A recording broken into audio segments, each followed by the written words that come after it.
Yes. Good morning, everybody. Morning. It's 10 o'clock. I'm Anna Keller, and the organizing committee that made this special convention happen, because we don't have an executive committee yet, asked me to say some opening comments and help MC the event. So I'm here for that. That's my daughter in the back. Her name's Agnes. So first of all, the right people are in this room. I'm looking around and I can see that. We have this is what we wanted. So I'm very satisfied. Second, there have been a few times, Danny Meyer wrote an article about one of the times, but there have been a few times in the history of our country when the parties as they existed were doing such a poor job of fulfilling the will of the people that something else emerged. And every time that happened, it was weird. All right? It wasn't the most put together people. It wasn't the most professional people, right? Those people gravitated to what used to be because that helped them to establish themselves, to ascend through the power structure of society, right? But right now, the Democrats and the Republicans are both getting sloppy. They're not doing what people want them to do, and at the same time, they are, they're getting weirder, right? I don't know how else to say that. But the point of all this is that during the time of the emergence of the free soil movement, which Danny wrote about in the 1850s, or the Knights of Labor, the agricultural and the agricultural organizations that created late 19th century populism, or the organizations that led to things like the Lowndes County Freedom Organization in the 1960s in Alabama. During each of those times, the people that were working on creating new party structures were rank amateurs, right? Some people had political experience, but when you take them as a whole, they're figuring it out while they go. And what that means is that they go from failure to failure. And at each failure, they learn. They stop, they analyze their experience, they look at what they did right, they've built a new skill set, and then they build on that new skill set, right? Each failure unlocks a possibility at achieving something bigger and something greater. So we're at a point now, my involvement in each of us has our own story of how we got here, but my involvement in what has gotten me to this room started with seeing, what year was it that Jeff Young was running against Andy Barr, and I just saw the most outspoken peace language that I had seen in politics in a long time, in electoral politics. I was shook, I thought it was a joke, right? And I wanted a t-shirt. So I asked how I could get a t-shirt, and Jeff Sebesta, who made the t-shirts, brought one to my house, right? We're amateurs, and ammo means love. Amateurs are people who do it for love, right?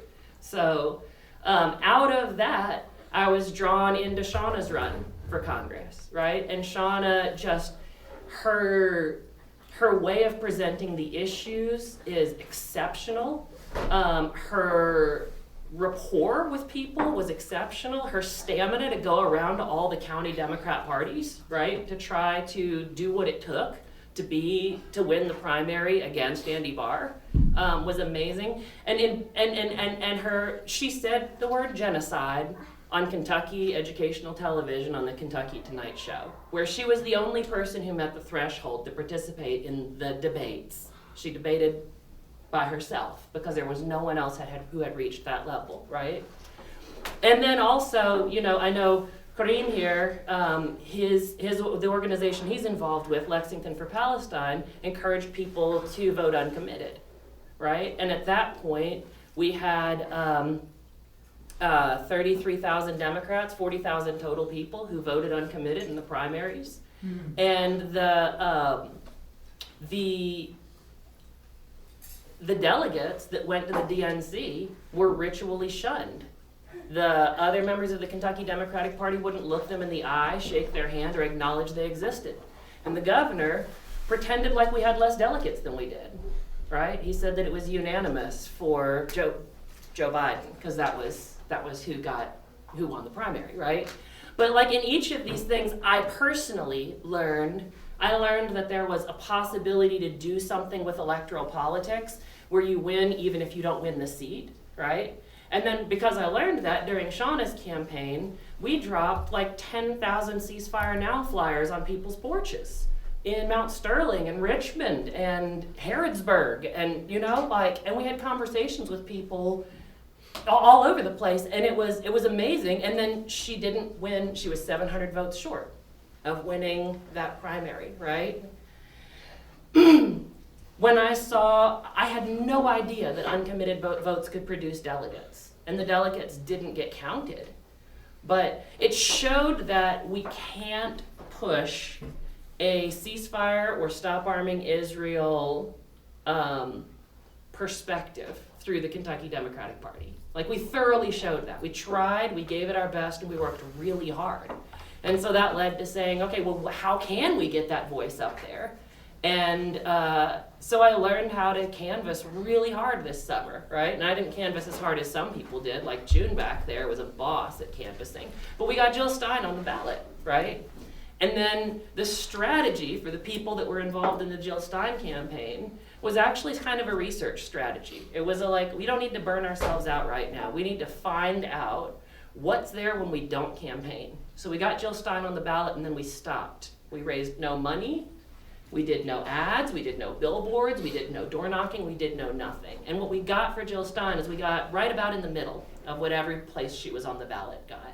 So we found out sort of like that's the threshold, that's the baseline that we're working with, right? If we were gonna get 2%, then we would be considered, the Kentucky Party, a political organization. And as a political organization, we wouldn't have to get signatures in order to get people on the ballot, right? Because she got less than 2%, and I believe that no matter how much canvassing we did, it was the dynamics of the year, because it showed across the whole country. We could have run ourselves ragged and she would not have gotten 2%, right? People weren't voting third party.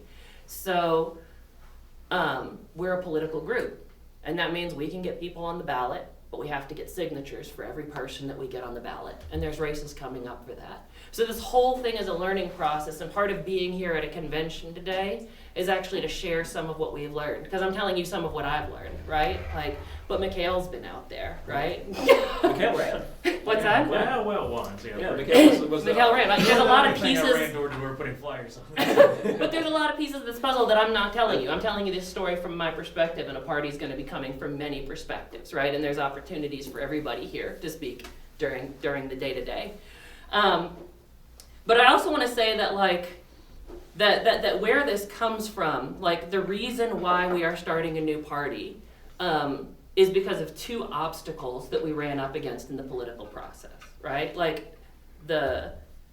Before I say the obstacles, the non-obstacle, the possibility, the potential, the exciting thing that I ran up against in the political process, because this was new for me, was that it's not always about winning. If you run in an election where people aren't talking about a genocide that your state legislature is involved in perpetuating, that's their imperial war, and nobody is talking about it, and you run in that election, and it's what you talk about, then everybody has to have a position on it. I also learned that when people are campaigning for office, it's hard as hell. It's exhausting, and it's constantly thinking and working at a high level about what are the possibilities, what's the right way to use a limited amount of time, right? What's going to completely destroy me, right? It's very, very intense. It's an incredibly intense time in a person's life, which means that if they have to make a position on what the United States is doing in Gaza, in the West Bank, in Lebanon, in Syria, in Yemen, if they need to have a position on that during the time that they're running for office, that position is actually going to come to define them to some degree. It's not just that candidates try to keep their campaign promises. It's that their campaign promises sometimes get generated out of the conditions of their campaign and come to mean a lot to them because they've had to think really hard. They've had to figure out how they're going to express their position. They've had to do a lot of soul searching, and then they had to open it all up to the public while they were still thinking about it, right? So we can force issues in elections we don't win. And because we are not Democrats or Republicans, we can force those issues in general elections. We can put people on the ballots in general elections where there are lots of voters. We can force what some of the debates are about, and ultimately we can definitely win some seats, right? It depends on what seats we want to focus on, and that depends partly on who wants to be a candidate. So, if you're thinking about joining the Kentucky Party, think about joining the Kentucky Party and becoming like the magistrate or constable for your county, right? Like, I'm serious. So that's exactly what we're here to do. That is what we're here to do, because here's the deal that the Kentucky Party puts out there. First of all, like, a lot of people agree that the Democrats and Republicans aren't working for us. And I'm not saying that as somebody who's like getting all my information from reading blogs or tweets that agree from me. I'm talking about, like, at my job yesterday, I talked to Dr. Burns, who's the medical doctor, who comes around and told him we were going to be doing this today. And he said, oh my gosh, we really need that, When we went out and we canvassed for Shauna and when we canvassed for Jill Stein, we talked to a lot of people, right? And we found out that a lot of Democrats, they were really interested in being right. And so they told us we were stupid. Because they didn't want to be shown up for being wrong, right, in anything. They were really invested in their own expertise, that they understood how things work, and they didn't want their foundations challenged. But a lot of people who weren't Democrats, whether they were Republican or uncommitted, they were willing to be humble and say, hey, yeah, we need more choices, right? But we specifically need more choices because we tried to do it through the Democrats. And I think Jeff Young has tried to do it through the Republicans before too, right? Once. So we've tried to do it, and we weren't able to do it through the parties as they were, right? So we're here because if what we're going to do is we're going to do things like the organization that I came from, Berea for Palestine, where we have prayer vigils. We're making a quilt on the 5th at 6 p.m., right, and having an open mic. We've had educational events. We've participated in protests that Lexington for Palestine organized and that other groups organized, right? We do that stuff, and I don't know if we've made any appreciable impact on what I think is the defining moral issue of this moment in American history and politics. I don't know if we have, but we've built people who could make an impact, and we have to build more organization. But if you want to be right, like getting involved in politics is not the correct way to go, right? Because there are people who didn't want to come here, and I'm sorry to keep calling him out over there, but there are people who didn't want to come here because they said anything Jeff Young's involved in, I don't want to be involved in. And I thought to myself, I was like, Jeff Young's not my friend or my enemy. He's just somebody I've worked with, right? It's been fine. But if everything that they think is wrong with Jeff Young is true, right? And they can't work with him, how can they work with people who are way dirtier in the legislature in order to stop a genocide, right? You have to work with people that you don't get along with to do politics. Politics is weird, it's bizarre, it's a clown show, and it's how resources are distributed in our society. So, as we're coming into this, I want us to come into it, first of all, with a little bit of humility that the people that organized this little special convention today, it's amateur hour, okay? If our agenda up there doesn't work for you, caucus in the hallway, come back in and we'll move it around, okay? That's where it is today. This is your party. You need to take some control of it, and we can make it work good together. Don't believe that we've got it all figured out, because we don't. We're learning while we go. And you are too, right? You're here. So here's the deal that the Kentucky Party offers, with all that said. The deal that Kentucky Party offers, and by the end of this convention, we will have an executive committee, and we will be ready to actually make this offer, is we'll help you win elections if you agree with us on Palestine. Now, there's a whole lot of bylaws and stuff that are necessary to guard the party's structure, right? And then there's also the executive committee, which will be elected today. And the executive committee's job is to guard the party's structure. It's not a particularly political body. The executive committee is not supposed to write policy or decide what the direction of the party is. They're supposed to meet once a month and make sure that the party is staying the course of being an organization that's finances are in order, that's having its convention when it's supposed to have its convention, that's not expressing favoritism towards candidates before a primary has been held, that's just fulfilling its obligations. That's it, right? If you want to be political, run as a candidate. And as a candidate, you can run with any platform you want. The Kentucky Party has a little rump of a platform that's dictated by the bylaws, that's in place when there's no other platform. And then it has a positive process for creating a party platform. You do not need to agree with all of the platform to run, because candidates make their own platforms. That's true here, that's true in the Democrats, that's true in the Republicans, right? So you want to be political, run for something, and you can have your platform. Just agree with us about Palestine, okay? Also, if you want to be political, you can be involved in drafting the platform for the party. And what does the platform for the party mean? I mean, I don't know. Like, this remains to be seen. But at least it means that the issue that matters to you can be on some kind of to-do list that's associated with an organization. That I bet you if candidates are running, they're going to look at it and consider where they agree and where they disagree, right? So it's a way to get some issues pushed into political action. Today's agenda and sort of a future calendar are up there. I'm going to talk about today's goal, and then I'm going to move into sort of where we're going, okay? So today's agenda, what's that? Open comments are next, right? Yeah. So today's agenda, it starts with me giving you a rousing speech, and I'm doing my best.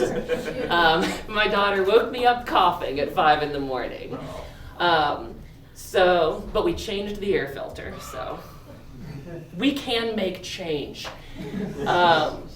After this, there's going to be open comments. Anybody who has something you want to say for 5 minutes that you want to be considered by this body before we move into any practical work, well, I don't know, do we want to have an open mic sign up so that we've got an order for people to work through? Jeff's going to moderate that. So open comments, you can get up here, you can say whatever you want to say for 5 minutes, and we're all going to hear it. We'll all take it into consideration.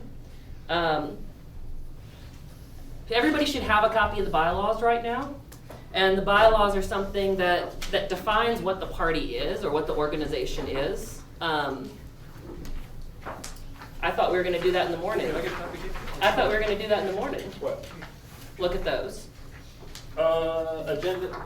It's not on there, so I'm going to do a brief review of them before I step down. So the bylaws are something that we're going to go over. We'll talk a little bit about those before we get into the open comments. Then there's open comments.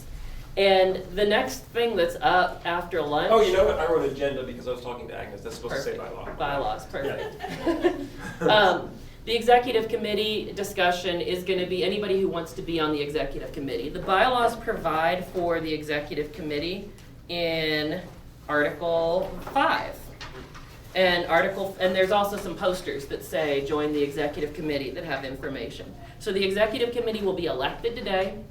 It's going to be elected through ranked choice voting, which I've never done before, so I'm not going to be the one organizing that. Is that going to be you? Yeah, or? sure. That's easy. Okay, so it's going to be elected through ranked choice voting. Jeff's got it. There will be 7 people who serve on it. You're not electing people to particular offices on the executive committee. When you elect someone, you're just electing them onto the executive committee. They'll meet and fill the offices of chair, vice chair, treasurer, and secretary.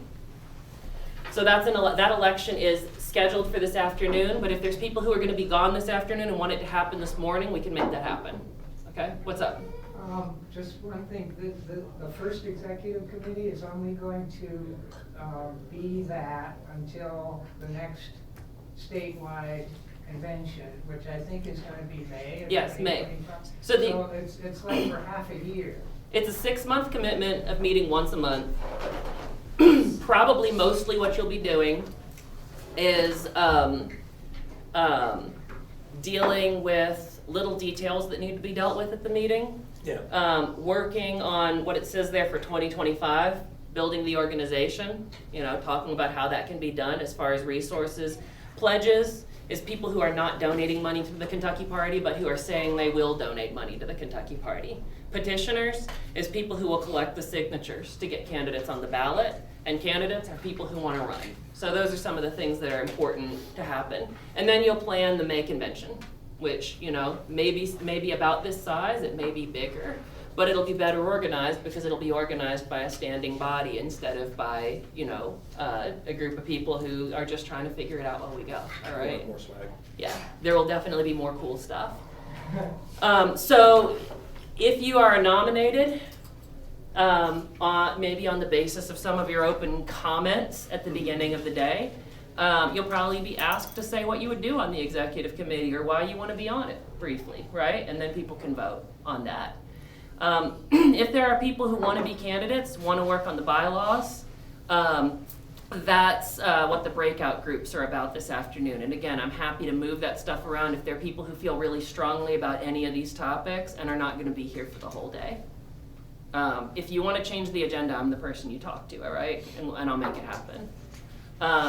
At the end, there's going to be, what's the Pledges and Voter Petition Network? That's just an opportunity No, for... that's where I'm going to talk about the pledges. And the Okay, voter petition. he's going to talk about how all that stuff works, I'll and then keep it there's going to brief. be a closing speech from someone. We'll see who. Yeah, we'll just decide. So yeah, does anybody have any questions right now about what's happening today? If you want to change the agenda, talk to me about that after I get out from behind the podium. But does it make sense where we're going, what our goal is, what we're going to have at the end of the day? Cool. One idea. Yeah. Because it's not a huge group, maybe stay together the whole day. Probably, that's my Yeah. hope. Probably. Yes, Shauna. So just as if people do need to leave throughout the day, should we have like an email sign-up sheet or some way for all of us to contact each other after we leave this room? Yeah, I mean, there's the KentuckyParty@gmail.com, but also, what do you mean? The like that? secretary can set something up like that if people write their email addresses down on a piece of paper, and Jeff Young has paper over there.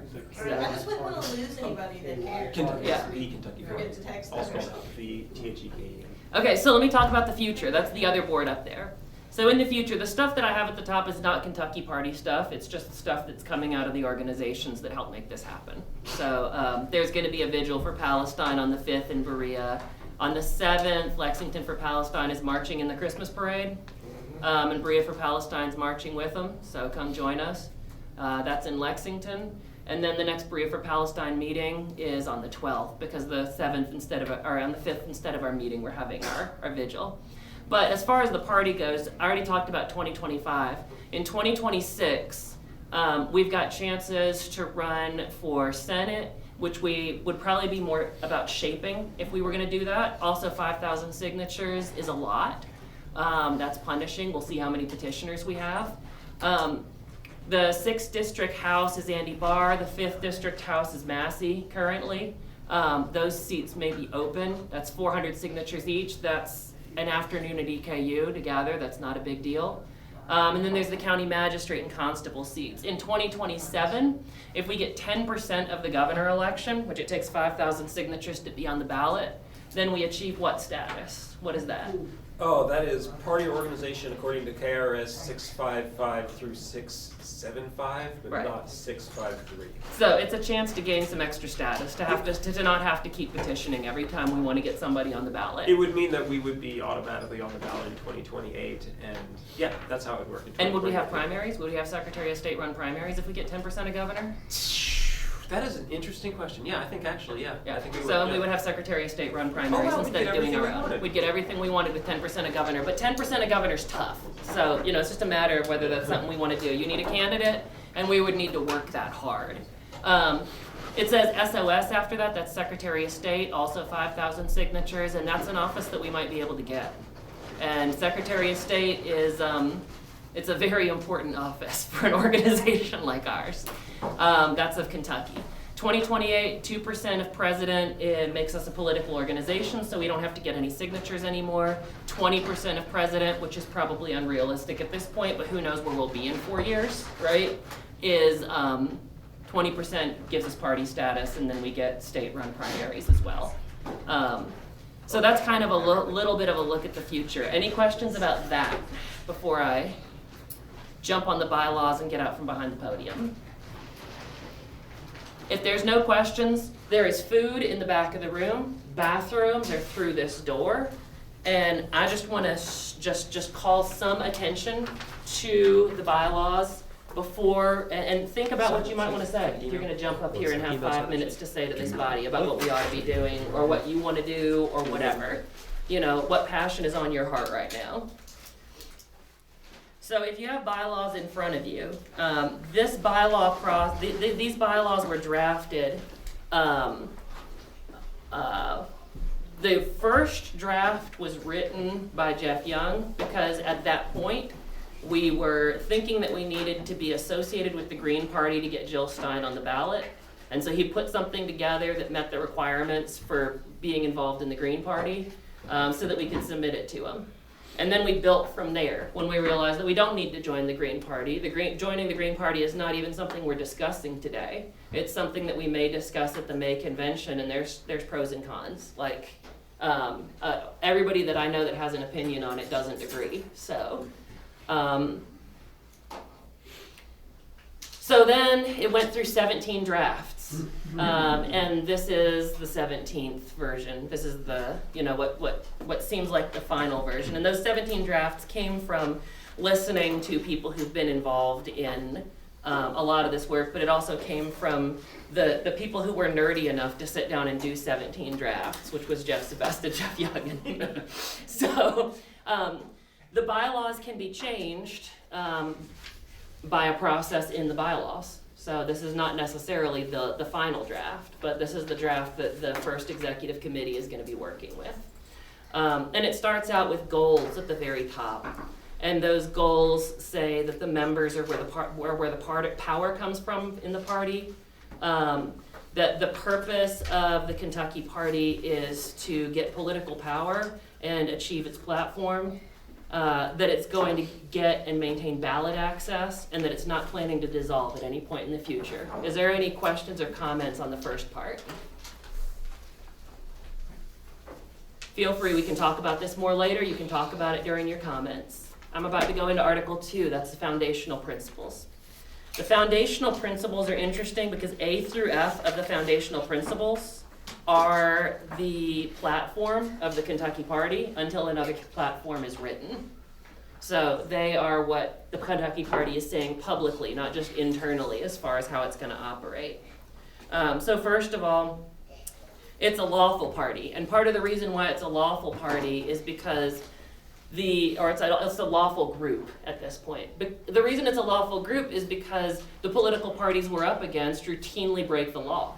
Right? They break the laws in terms of favoritism internal to their organizations. They break the laws in terms of corruption. They break the laws in terms of their members providing aid against U.S. laws like the Leahy Act.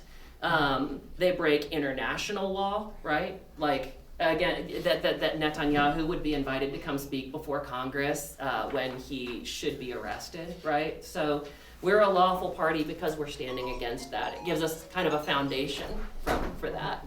And can I mention one law from the Kentucky, or bylaw from the Kentucky Democratic Party said, if you're a party officer, like a precinct captain or the chair of the Kentucky Party.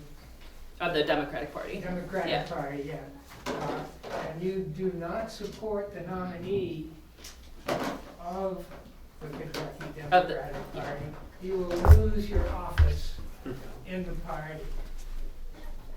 And that's against the law. Yeah. So But I should think they don't follow that later. It's against like freedom of conscience. So the other thing is to say that we support and uphold the law also gives us a place to look at in terms of improving ourselves. The whole process of writing these bylaws has also involved reading the Kentucky Revised Statutes and getting really deep, weirdly deep into the law. So deep into the law that we now know that the Kentucky State Seal is supposed to have two men embracing, not two men shaking hands, according to the law as of 1945. But anyway, Yeah, I'll get to that. it doesn't matter. So the next one is nonviolence. Right? Yeah. The Kentucky Party started because of the issues that I talked about before with the two parties.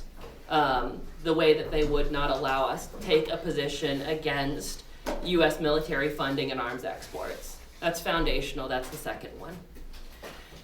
C is that we're going to recruit and run candidates. I think that's pretty straightforward. D is about equality of opportunity. And it has some interesting stuff in it, right? So it's open to all eligible voters. It's not going to be preferential between people, but also there's 500,000 people who are allowed to work in Kentucky who are not allowed to vote. And so people from those categories who are not allowed to vote, they still have an avenue for participation and influence within the parties, right? And that is not about election fraud. That is not about letting people who can't vote secretly vote or something. That's about the fact that they are a member of the Commonwealth and they are without any form of representation. So to allow an avenue for participation in the party for those 500,000 people is a big deal. And just for contrast, there's 1.5 million people who are allowed to vote, and there's 500,000 who aren't. So if we support equality of opportunity for everyone, then we want to have a way to achieve political goals for everyone.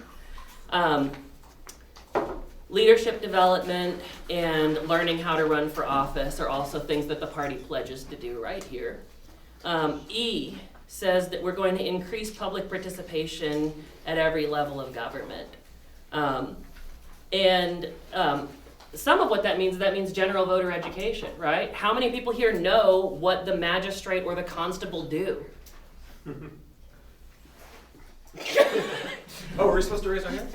Yeah, so we got our work cut out for us, right? You know, I believe that the Kentucky Party, I'm probably going to be involved in an effort to make little comic books about the powers of each office that we run people for, right? So you know what you can do if you're running for that office, and so you know what somebody's doing if you're voting for them for that office. It is a bad thing because the constable is absurdly powerful for how low that position is. And they have all the same effects of any other police officer. All the same powers, but they don't have to have any background or training. Right. Yeah, and the only way they have to make money is to go be a cop for hire, which is Which is the worst thing. sort of, yeah. Yeah, so we have, so we've got a lot, that's part of increasing public participation in government. It's really, there's a lot of people on the ballot every year that you don't vote for because you have no idea what they do, right? So, also, we won't favor anybody in a primary. So you've got to demonstrate to the Kentucky Party that you're the Kentucky Party's nominee in order for you to get Kentucky Party resources that others aren't getting. F is open records. We're going to try to not have secrets. But that also means that anything we produce is public domain. Private donor lists is a big one. Private donor lists are information about rich people that the Democrats and Republicans keep, and they'll provide it to people they want to win, and they'll keep it from people they don't want to win, and they use it to pick who they want to win against the democratic process. We just won't have private donor lists. If you're running for office, you've got to develop your own network of people who you're going to fundraise from. We're going to help with that. If you don't worry about that. Yeah, That part we're part of, and if you but- want to know who's donated to the party, basic public records are available to everyone, period, because those are public records. G says that nobody else can call themselves the Kentucky Party. So any questions about those foundational principles? And I'll jump into the rest of it.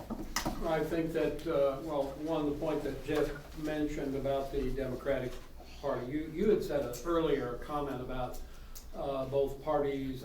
There was some phrase you used that I thought was inaccurate, and that's the kind of point I was thinking about. And I think it's wonderful that you got a deep hook in me as soon as I sat down and began to read these things, because no secrecy. I'm a big opponent of state security as being one of the big things they always use for every illegal and unconstitutional thing. But this openness is a huge magnet for average people who understand deception and manipulation. So, and also I like the fact that these are fairly short sentences.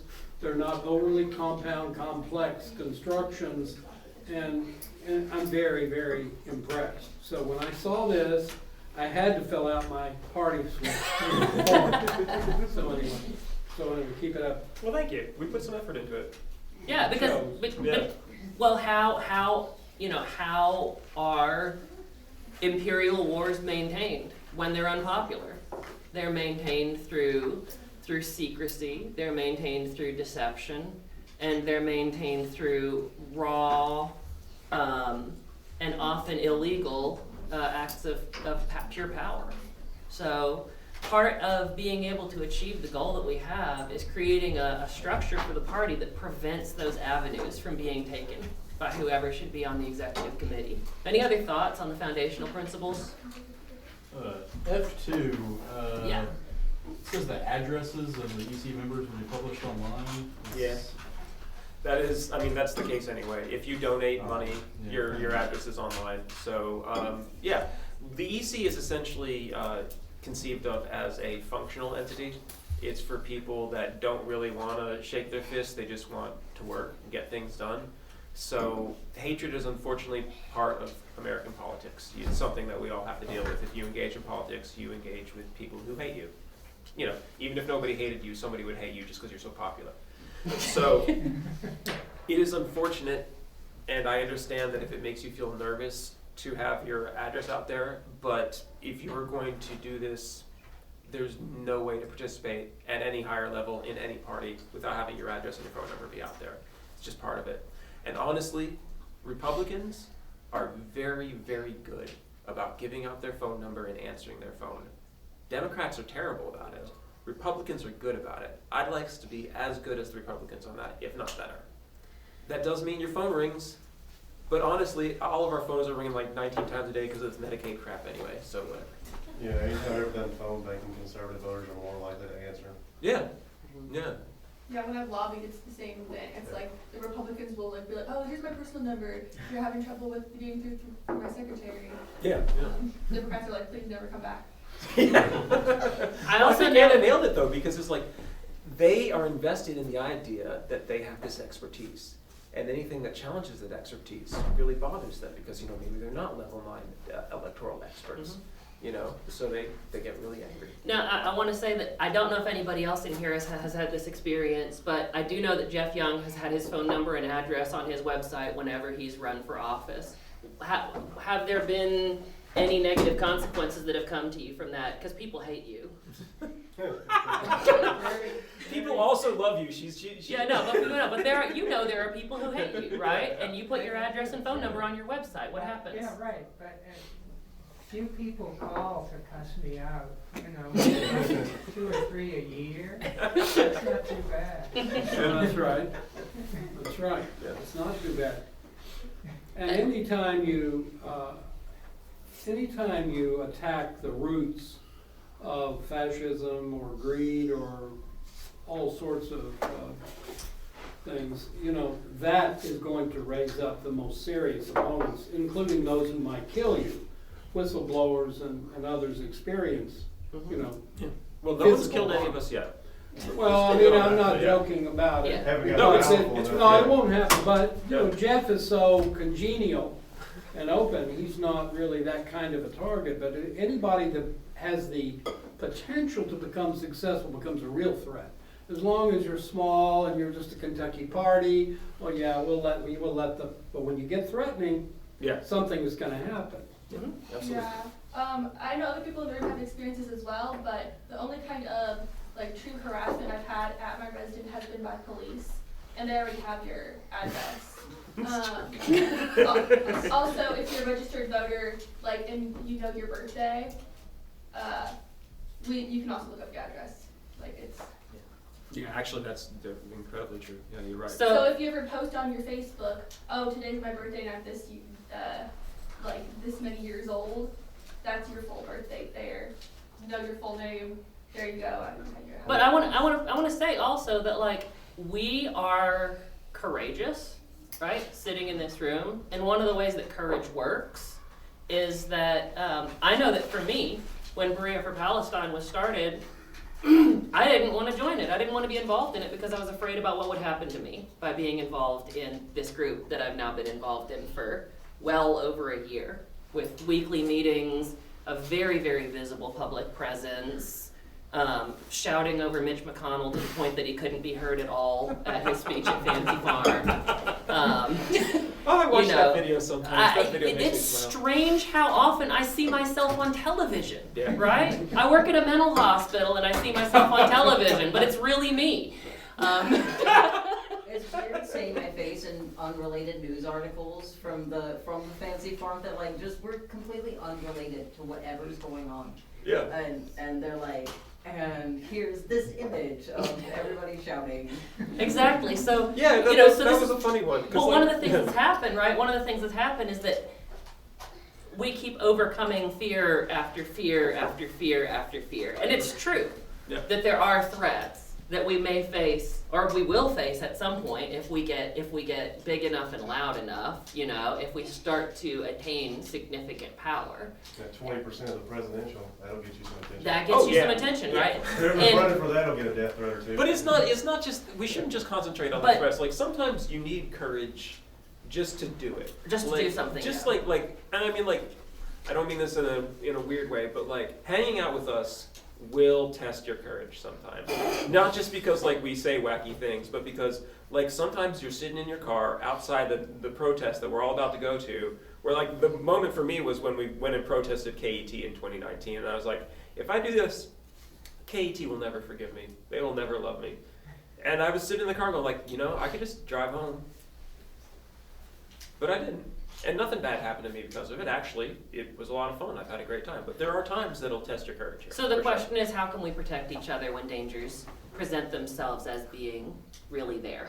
Transparency And is if- important. If we have Truth transparency is our only armor. and we have organization, and I will also say that we have within this room a number of people who have faced serious consequences for acting on their conscience in the past. Consequences involving police, consequences involving losing jobs, consequences involving major lawsuits, consequences involving public smears. It's great to be in a room of people who faced serious consequences, because it means if you should face serious consequences, you've got people who are like, oh, okay, here's how that goes. Right? You're not going into it blind. It's a whole lot less scary. It's a lot easier to get through it. So I was scared when I saw addresses on the website, but then I was convinced. What's up? I do think that's like, yes, the courage is, of course, is gonna have to come. You're gonna have to learn to either have it or, you know, just go home. But I don't think that should just give us the energy to like, okay, let's go out and just do fun shit, you know? I feel like we still need to be preventative. At the end of the day, we are a smaller group. So I personally wouldn't want to be part of a group that's gonna be like, okay, we're gonna go do a protest, blah, blah. Like within your limitations, if it's a successful event, okay, yes, I'll be the first person to get arrested, trust me. But I don't wanna get arrested for a small event. I wanna get arrested for something like that I have numbers, or something that I could actually get to a success. You know, if I have to get arrested so y'all can do something, come No, on, I mean, like, I hate to admit it, but like we don't get arrested that much. We're old and boring, and we know the law. Well, but also, no, hold on. But yeah. this is a really important issue, and I think one of the places to find the answer is not just in our discourse, but in the bylaws themselves, right? Yep. The bylaws were written by people who've suffered serious political consequences. What safeguards are in there, right? One of the safeguards is right up at the top. Article 1B says that the Kentucky Party will amass political power and implement the Kentucky Party's platform through the political process. It's not a protest group. It's not a get arrested group, right? It's a group that works through the political process. Then it says that it supports and upholds the rule of law, right? It's a lawful group. These are safeguards that when someone comes after you and says, terrorist, right? You say, bylaws. And it doesn't mean very much, right? But then there's an army behind you saying, bylaws, bylaws, you know? So there's a great deal, you know, do they support violent terrorists? No. 2B. Nonviolent and committed to nonviolence. Yeah. Right? So a lot of attacks have been anticipated and provided for, so that you can be more courageous and you can do what is the appropriate thing. And I hate it also. It makes me feel scared. It makes me feel exposed. But have your address on the internet, you know?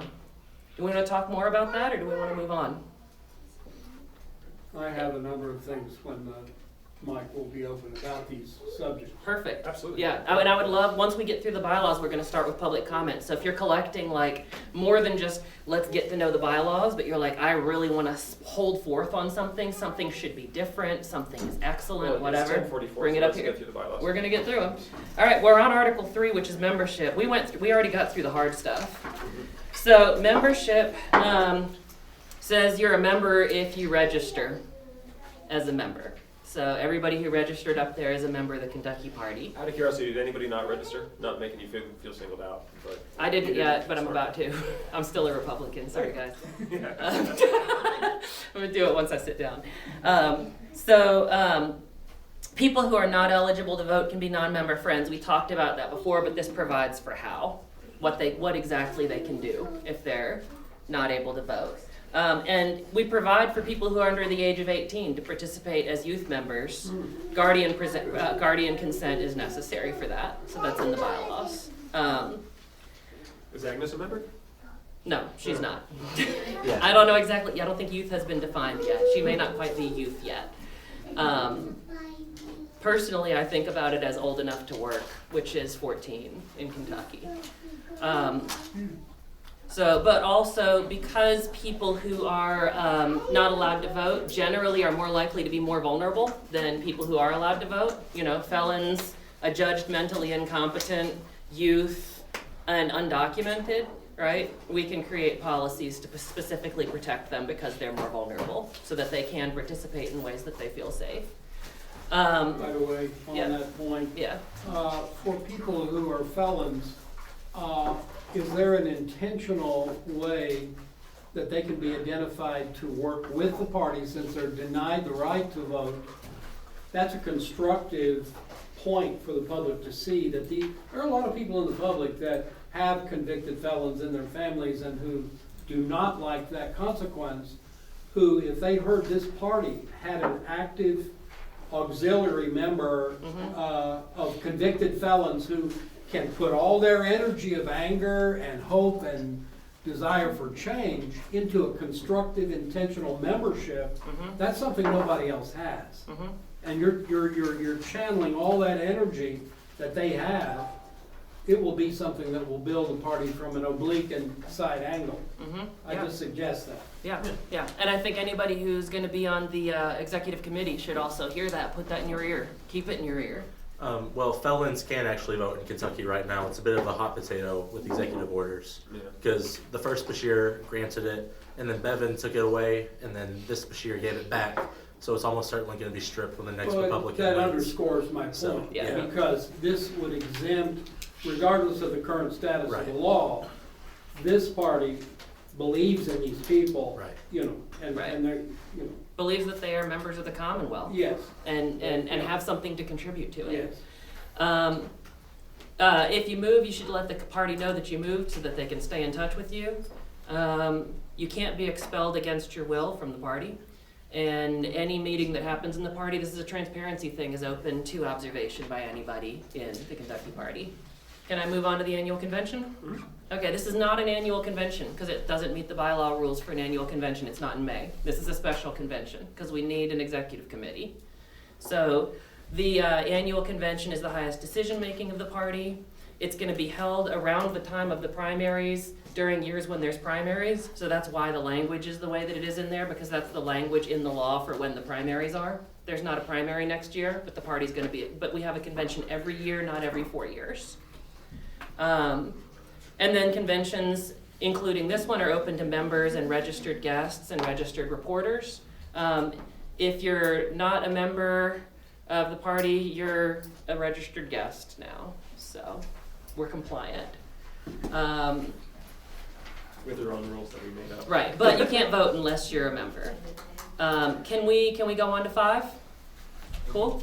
All right, yeah, these are pretty straightforward. The executive committee. So the executive committee runs the affairs of the party between the conventions. It's elected at the convention, and it ends and the term ends at the next convention. They can serve for as many terms as they want, as many terms as they can get elected. Any registered member of the Kentucky Party can serve on the executive committee. Vacancies are going to be filled by the other members of the committee. They're gonna set the agenda of statewide conventions and publicize the agenda in advance. Publicizing the agenda in advance came from, Jeff Young went to a Kentucky Democratic Party convention. He arrived at the convention and had no idea what was gonna be done there.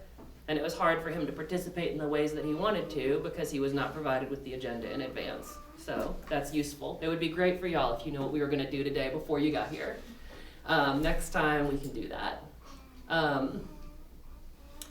Also, they're gonna choose a chairperson, vice chairperson, secretary, and treasurer, and the roles are laid out there. The chairperson's the chief executive officer. The vice chairperson fills in if the chairperson can't do it. The secretary is gonna keep records, and the treasurer is gonna maintain financial compliance. The treasurer will open a bank account next week because there will be a treasurer. And the Kentucky Party is not a nonprofit organization. Donations are not tax exempt.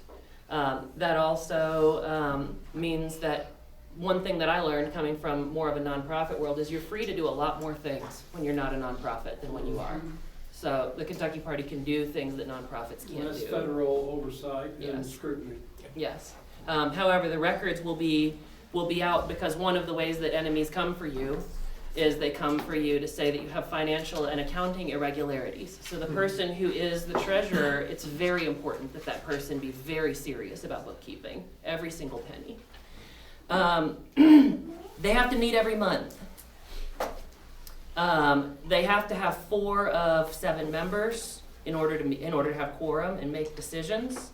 And then the next thing is about committees and advisory groups. Committees are established by the executive committee in order to do something. And the committees can have a budget, and are they going to be chaired by a Kentucky Party member? Advisory groups can be created by anybody, and they don't even have to be members of the Kentucky Party, and they can report to the executive committee if they want to, and the executive committee has no responsibilities in relationship to them. A person can be censured on the EC and asked to resign by 5 of 7 members, but they can't be removed. They can serve out the rest of their term if they want to be a jerk about it. That's fine. And then this is bylaws and platform. So the executive committee does have the power to change the bylaws and also does have the power to change the platform outside of the process that we're going to talk about in the last section. So that's great because sometimes you find typos, for example, or you do a law review and find out that something in the bylaws is not legal anymore, right? So it's good to have that power to be able to change them. Process. Any questions about the executive committee? Yes. Go ahead. So question. Question one. You said that the people, the executive committee, they're going to be filling the chairs. Is there a regulation, or how are they going to? Their voting process, or is this just a whole internal? For filling each of those roles? Yeah. So they're gonna get elected today, and then they're gonna have a meeting today, and they're gonna fill those roles, and they're gonna announce who's in the roles. We're following Robert's Rules of Order. That's just how it works. Okay. So they don't have any oversight from anybody else about who they choose to be the treasurer or whatever. And the terms, there's not a limitation on consecutive terms after each other? Y'all don't? Period. If you're treasurer for 40 years because you keep getting elected as treasurer, that's fine. I mean, no, I feel like, to be honest, I feel like some positions like VP and president should have a limitation. I'm Egyptian, so it just kind of give me a flag of dictatorship. Okay. So just from personal first-hand experience, that just kind of scared me a little So bit. the chair, so you feel like the executive committee should consider the chair having term limitation for that role. When you say president and vice president, do you mean chairperson and vice chairperson? No, I meant, so the B1, there's no limit on how many terms an individual can serve on the EC. So to that one, I feel like the president and the vice president need to have a limitations on consecutive terms. So that's another one. Anybody who thinks you're going to serve on the EC, take that into account because that's something you might want to fix that loophole. Oh, Yeah. Wait, are we choosing a president and a vice president of the EC? Are those? No, what happens today is that the people here will elect an executive committee. Then the executive committee will meet and they will fill their own roles. However, the bylaws could be amended by the EC as soon as their next meeting to say that somebody can't serve it as chairperson for more than 2 consecutive years or something. That's something that the EC could do, for sure. All right, process is I was next. like, I think she's right. Process is next. Thank you guys for hanging with me through this, but this is it. All right, process. So we decide issues and we choose candidates by voting, not smoke-filled back rooms. And we use ranked choice voting whenever possible, which I'm unfamiliar with. So it's going to be new to me to use ranked choice voting. I'm excited to do it today and see how it works out. Proxy voting is prohibited. Nobody can vote on your behalf. You have to vote for yourself. The unit rule is prohibited, and that's something that's also prohibited in the Kentucky Democratic Party or Kentucky Republican Party. Where did that come from? I think that came from the Democrats. Okay. Yeah. So unit rule means that you will not be required to vote in accordance with the majority in order to get a unanimous vote. Ooh, that crap that Bashir pulled at the convention would technically be a violation. It would be a violation. I'll tell him. Got it. He can't join the Kentucky Party if he's pulling that kind of crap. Well, if he walks in right now and signs up, we can't kick him out. That's true. We can't kick him out. The bylaws say. Stuck with it. It also. Okay, just a Go quick ahead. thing here. This is back under 3D. No 3D? one can be kicked out against their will. Yep. There needs to be an emendation for convicted felons and, for example, something that could really damage the party is somebody is convicted for child pornography or solicitation, and this hits the newspapers, and well, you can't be kicked out against my will. Well, would it That's damage actually the the case Republicans for- or the yeah. Democrats if there was somebody convicted of child pornography who was a registered Democrat or a registered Republican? Is it because we're small that it could damage us? Well, I'm just raising the issue. No, it's something that I thought about too. Yeah, I mean, we can talk about it. I don't want to No, delay this is the good. discussion, but I mean, there are certain types of people that should be expelled, period. Well, the fellow over there can give you the chapter and verse, but here in Kentucky, it is not possible to kick anybody out of any political party. If somebody is convicted and they are a felon, then they are by definition no longer a member. Well, Okay, well, that may be- if the law currently says they can't vote. Yeah, Well, that's true. well, maybe then, if whatever, for whatever legal reason, the option ought to be that, that there will be all voting privileges or membership or officership. So let's say that somebody on the executive committee is convicted of child pornography. Well, exactly. They can be censured.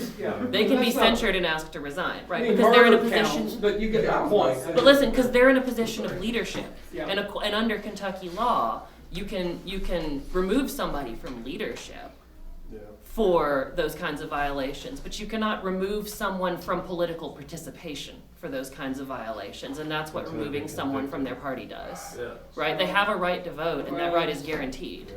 So, yeah, we're Well, actually. it's a multiple layered issue. It's Yeah. not only the legal, but it's a statement about what the party will tolerate in terms of any influence, and it makes a statement to the Commonwealth about that. So I just raised the point. Well, we don't Let's have to- move on. And it may be that if we want that in our bylaws, we need to elect somebody who will go amend the Kentucky Constitution so that we can have it in our bylaws.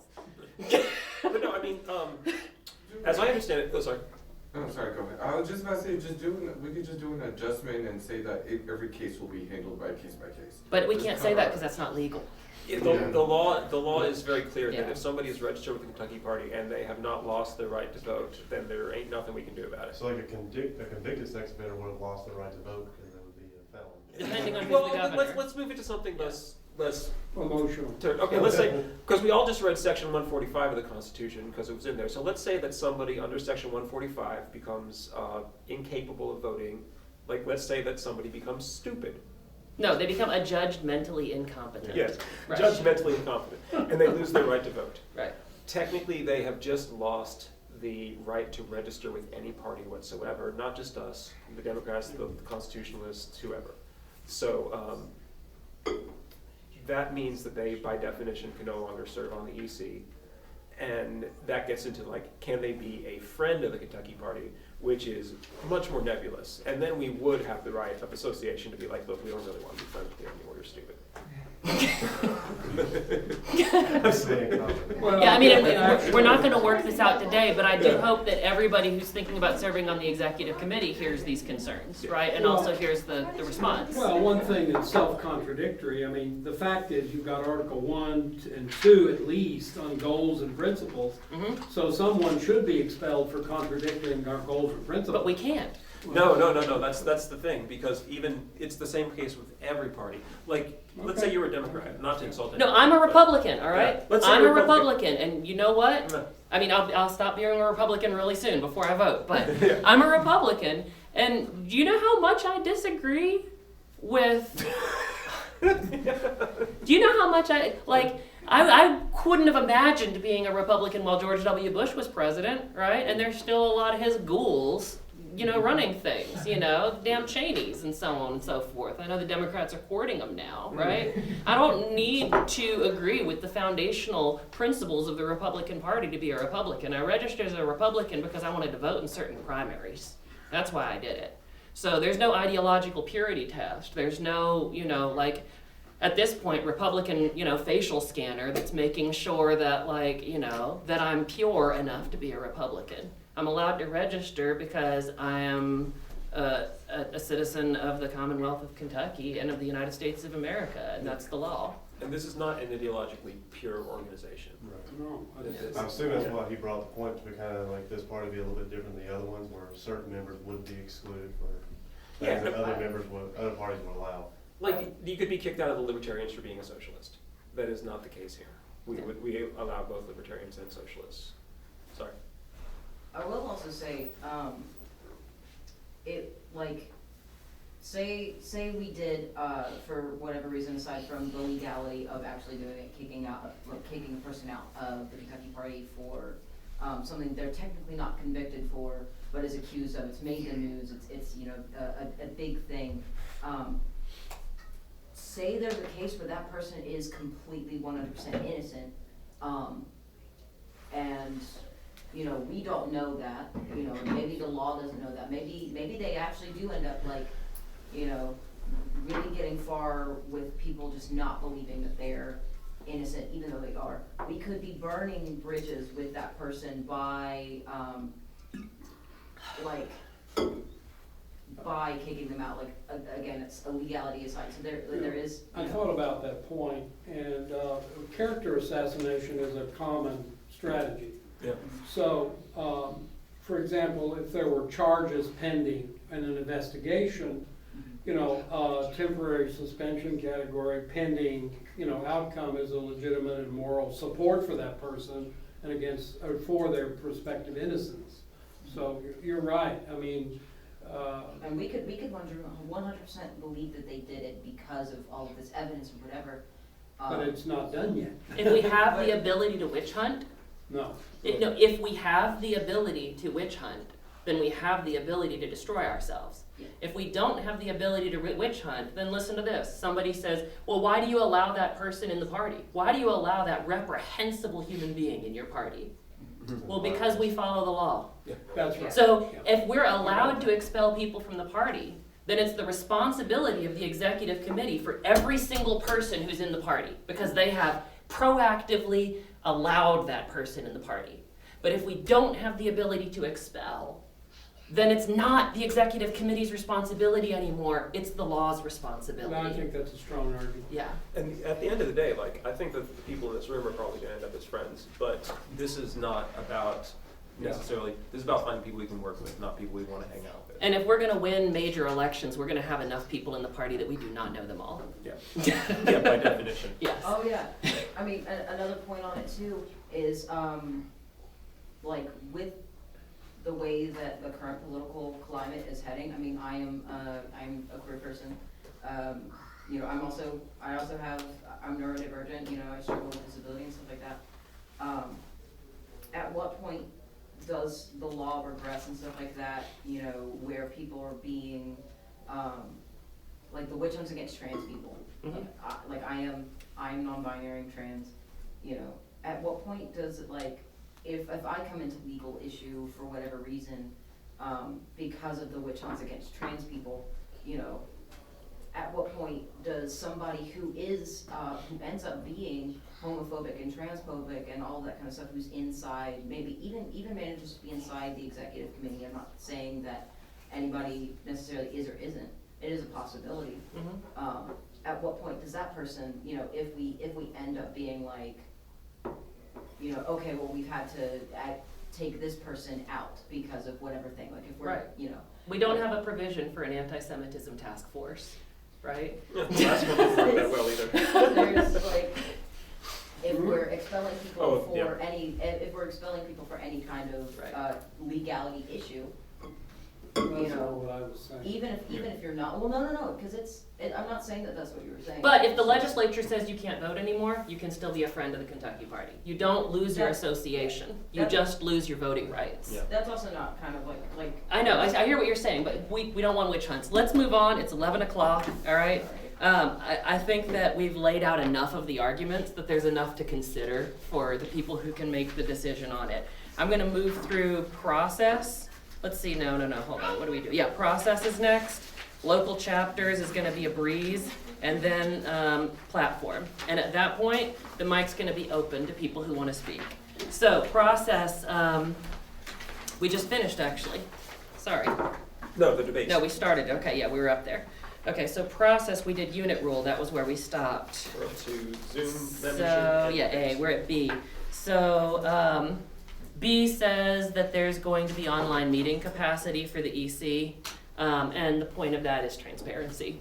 So it allows people to watch the meetings who are, you know, you're in Owensboro and the meeting's happening in Ashland. Also, the Kentucky Party and local chapters are going to sponsor pre-primary debates in all primary races in which one or more members are on the ballot, and can sponsor presidential debates even if no Kentucky Party member is running for the ballot. If there are more than one candidate running in a primary, we can't be preferential. We got to invite all of them. Last is Robert's Rules of Order are going to be used for internal deliberations unless otherwise specified, and there's no period at the end of that sentence. So I call that to the future executive committee's attention. Any questions about process? All right, local chapters. We're not really big enough to have local chapters yet, right? So the local chapters is there for the future, for 2026, 2027, 2028, but you can't have a local chapter that's smaller than a county. You can't have a Richmond and Berea chapter. The very smallest local chapter there could be is a county chapter of the party. It takes 100 people in a given area of Kentucky to form a local chapter. So if you start to have a bunch of people in Western Kentucky, you can form a local chapter of the Kentucky Party. That local chapter has to run its laws and bylaws past the statewide executive committee to make sure that its platform and bylaws are consistent with the Kentucky Party.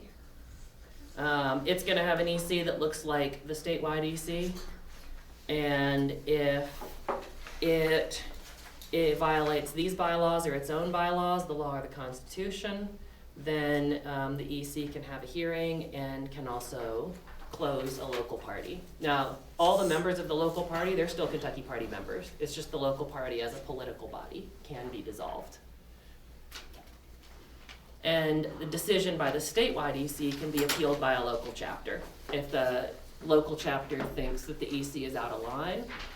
But the statewide EC has final power over whether it's out of line.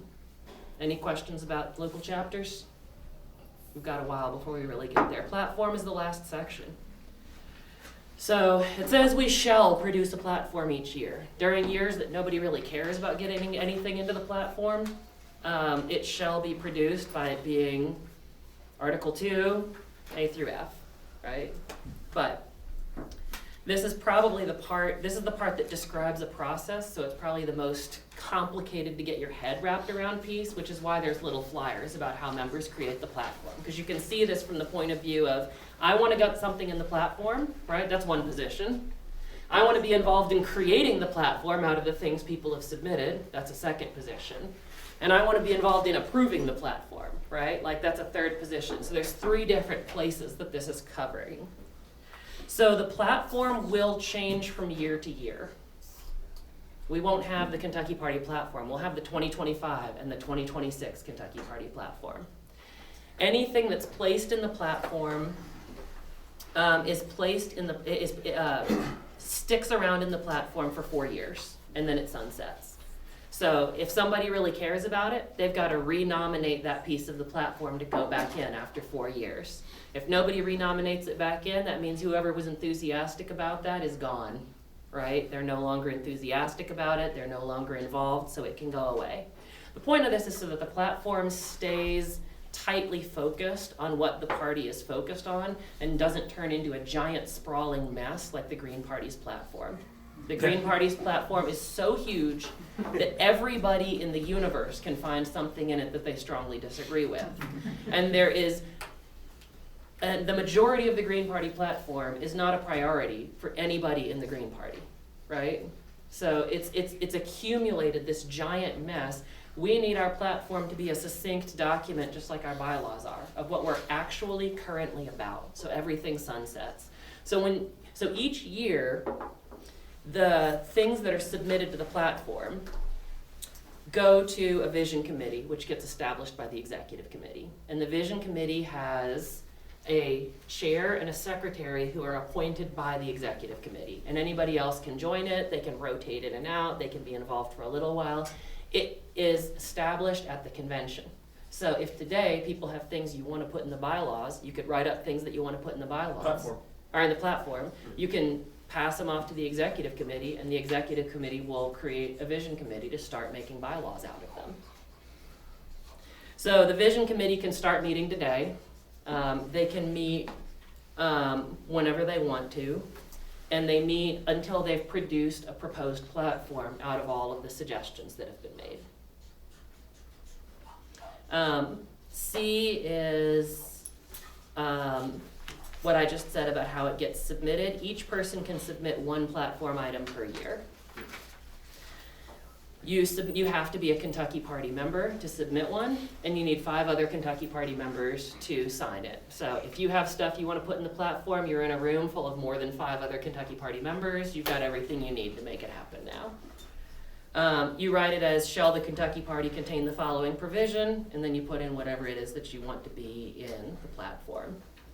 If it's no way it could get into the platform, if it's phrased wrong or something else is procedurally wrong with it, the secretary of the executive committee sends it back to you and gives you a chance to fix it so nothing gets thrown out on a technicality.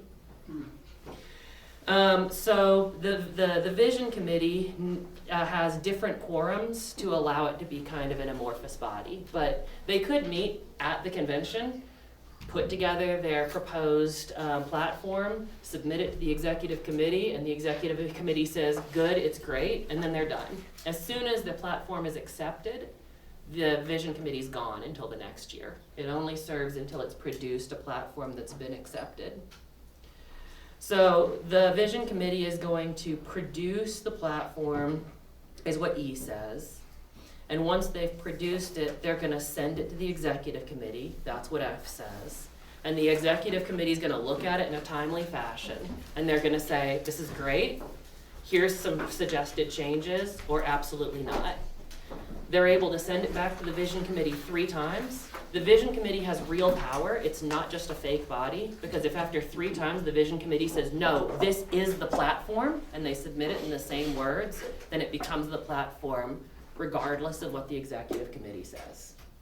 So anybody who has a single issue that you really want to get involved in, get into a platform, don't join the executive committee, join the vision committee, right? If you're interested in talking about and debating about the politics that matter to the people in the party, get involved in the vision committee. Like, that's the place to have those conversations.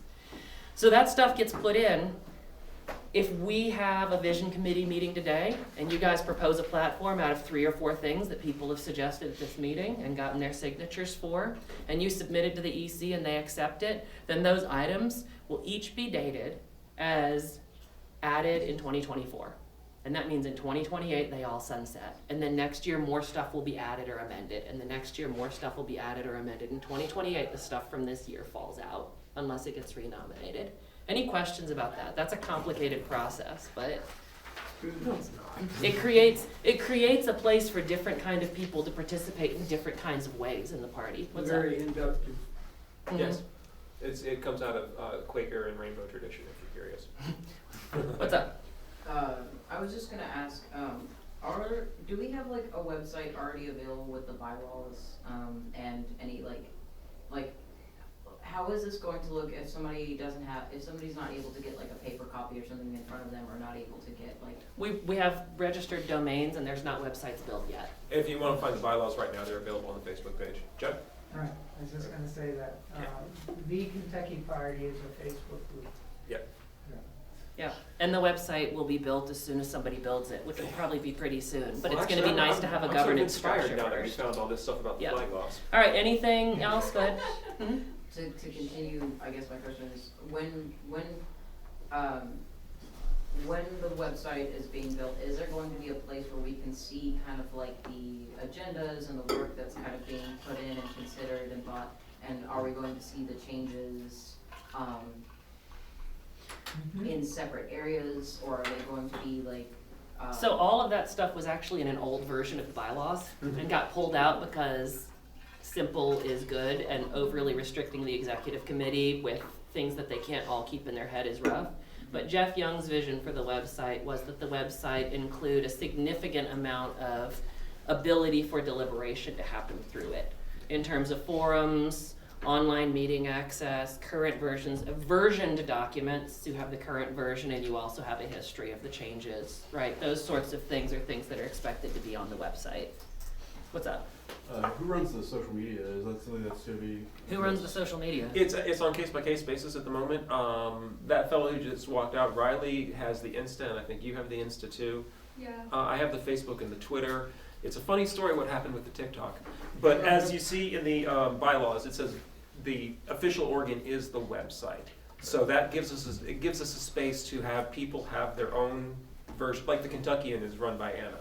I've started an unofficial publication that's associated with the Kentucky Party and allowed to put pressure on the Kentucky Party from outside of it because every party needs a paper. So anyway, and the party doesn't control the paper. They don't run the paper. They just are associated with it. But I don't know how to put it. A lot of us have a lot of experience, and I guess we're a little bit jaundiced about the value of social media. This is mostly a real-world organization. We're happy to report on what we're doing with social media and to take comments on it. But you're not answering the question. The question is that the executive committee is able to delegate responsibility for things like website and social media to a committee, which may be a committee of one, right?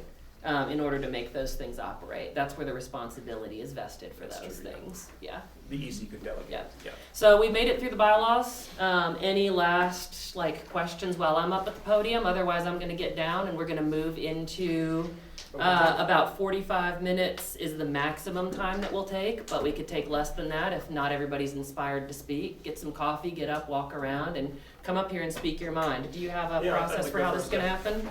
Thank you guys for being so patient with me. You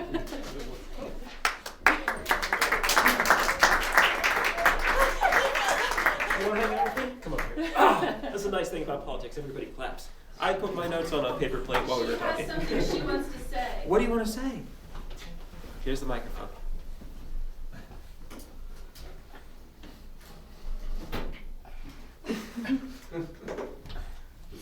this is the best speech I've ever heard. Say, Andy Barr, you can't hide.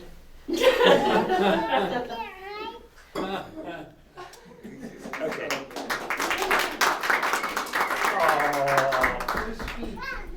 It's a nice thing about politics is people clap for things. All right, Riley's back. Okay, revolutionaries. You're not going to like this next part. We are a political organization. We are about getting, well, we're a group, but my point is, we're about people getting elected into office in the state of Kentucky in the year 2024. That means that we compromise. We do things we don't normally want to do. Guys, you're going to say the Pledge of Allegiance a lot. What? You're gonna say the Pledge of Allegiance a lot in your travels through Kentucky politics. That's crazy, for real? Yeah, for real. Wow. We'll get to the Kentucky flag in just a second, but seriously, we're a political group. I always leave out the part about under God. I don't mind if you do too. But we have to turn around, we have to pledge allegiance. You're gonna have to do it a lot. Yeah, we have to. If you don't, I'm not gonna stop you. But seriously, if you are serious about working in politics in Kentucky, every meeting starts with Pledge of Allegiance. Yes, elected. I'm so sorry. So, you know how like in Texas, they also have kids recite the Texas state pledge? Yeah. Are we gonna do that for Kentucky? If Kentucky has a state pledge, then we might have to. But at the moment, I'm telling you, Kentucky party. every city council meeting, every fiscal court meeting, everything you do, you're gonna turn around, you're gonna say the Pledge of Allegiance. So guys, I know we're all hardcore, but seriously.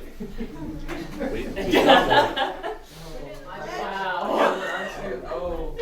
Yeah. I mean, if you don't, we're not gonna make it weird, but yeah. Nobody's gonna shame you if you take a knee. Yeah, we'll get it. Okay, seriously, we all know it. I pledge allegiance to the flag of the United States of America and to the republic for which it stands, one nation, Under God. indivisible, with liberty and justice for all. The flag is something that normal people care about. And we care about things that normal people care about, even though we're a bunch of weirdos. So, yes, sir. Well, and also that word republic, it comes from the Latin res publica, it's a public thing. Yeah. And the end of that segment, liberty and justice for all.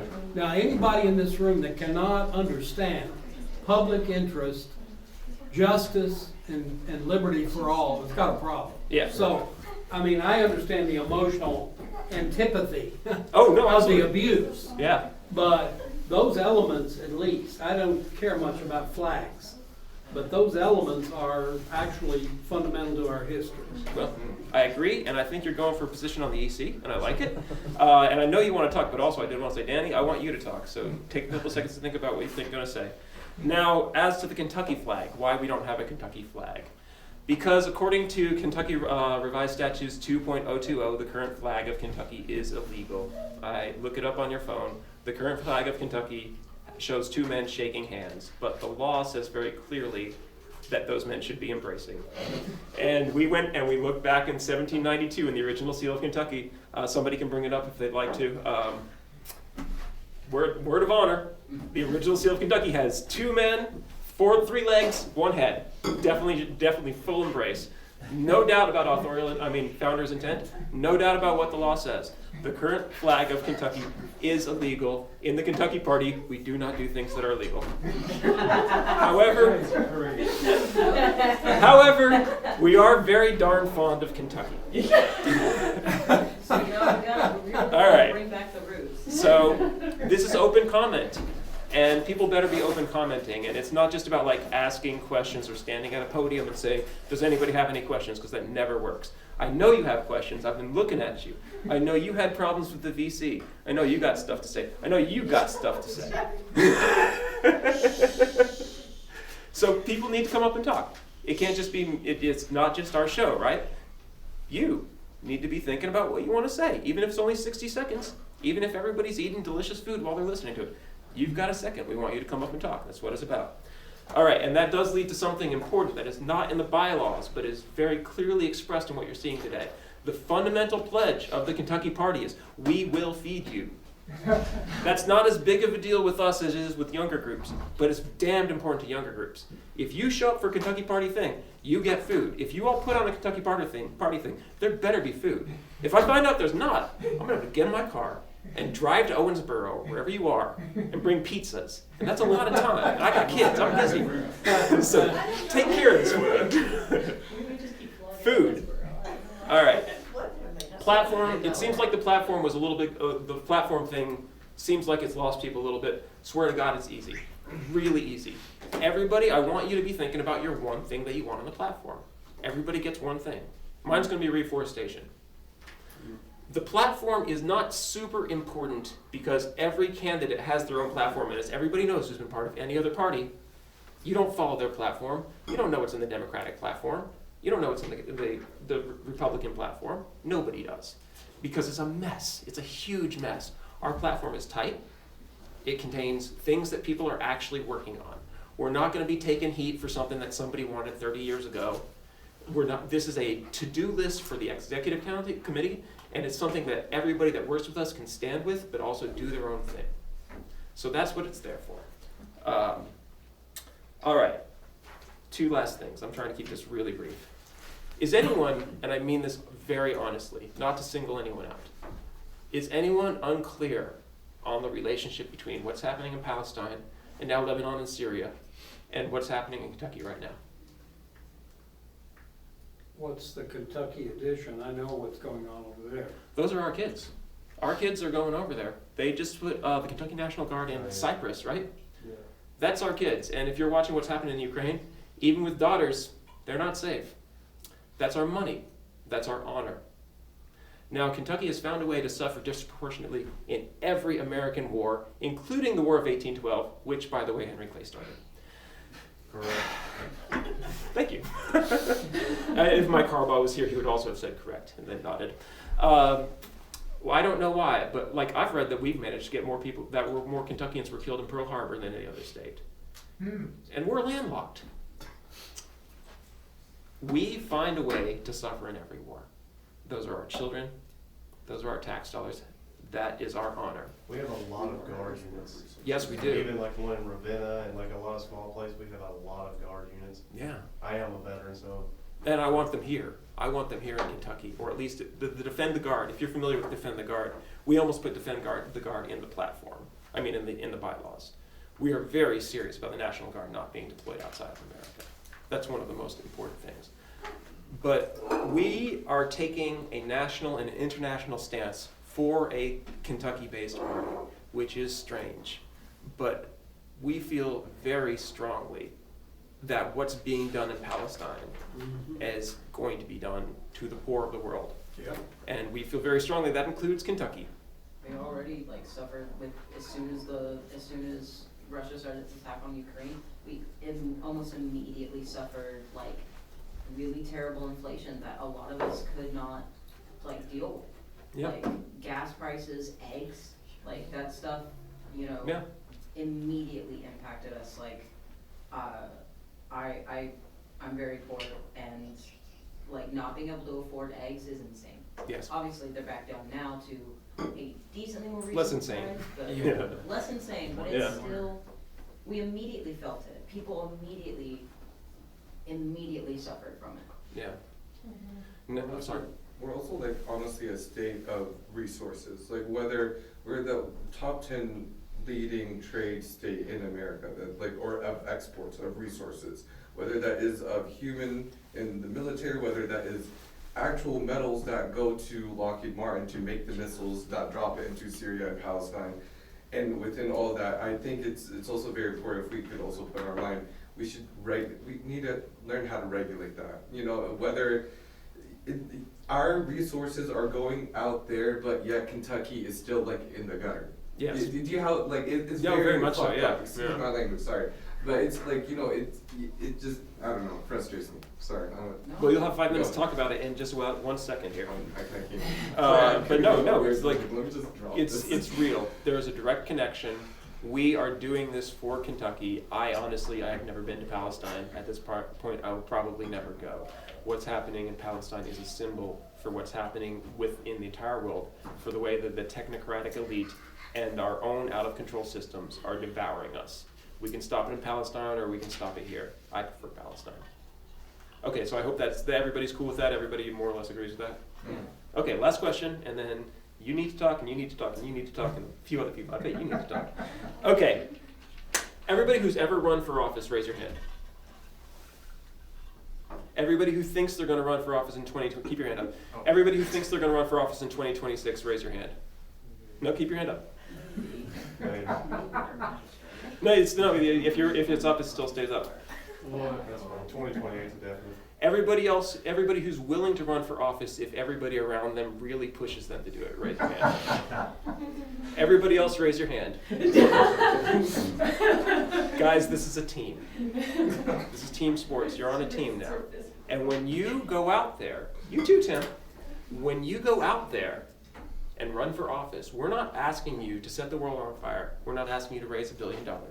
We'll still be friends with you if you can't really do it, if you can't do it. All we ask is once you're up, don't drop out, because it's not just about you. But what I'm saying is, when you're at bat, nobody's expecting you to have a run. We're just asking you to go out there and do your best. It's part of a larger strategy. It's part of a larger group. So if you run, just run your best. Don't beat yourself up if you can't do it, if you have family problems. If something goes wrong, it's okay. All we ask is that you stand up when we ask you to stand up, you do your best, and you don't drop out. Okay?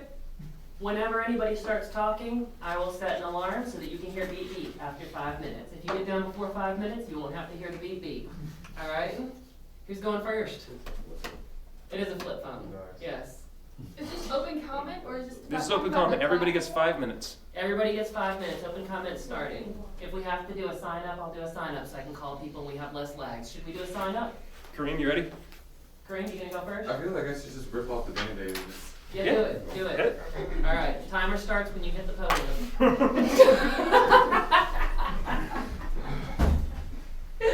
Sorry, just gonna get my outline real quick before I get Yeah, started. It's buffering. Okay, so I believe that we should bring to the platform, I kind of just said it earlier, regulation. Here's the thing, understanding our limitations and what power we actually have, we can look at our resources and look at the educated people that we have and allocate that to standardizing a regulation of some sort to our exports. Whether that is the raw materials, whether that's military, whether that is even like, I'm not gonna lie, if you guys saw have you guys heard about the New Louisville, for example, Prospect, Kentucky, New Louisville? It is disgusting how they are able to pump all of this billions of money to build a brand new Louisville when they haven't even taken care of the infrastructure in their own little broken up space, downtown Louisville and everywhere else. That is part of the regulation. That should be part of it. We should hold Kentuckians accountable to taking care of their own. That is pretty much kind of it. I don't want to talk too much because I babble, but yeah, that's what I put on my platform. Thank you very much. Get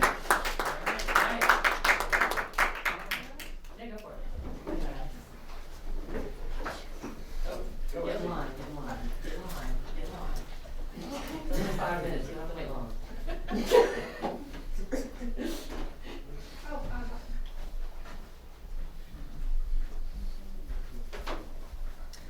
I'd like to put something in the platform about healthcare.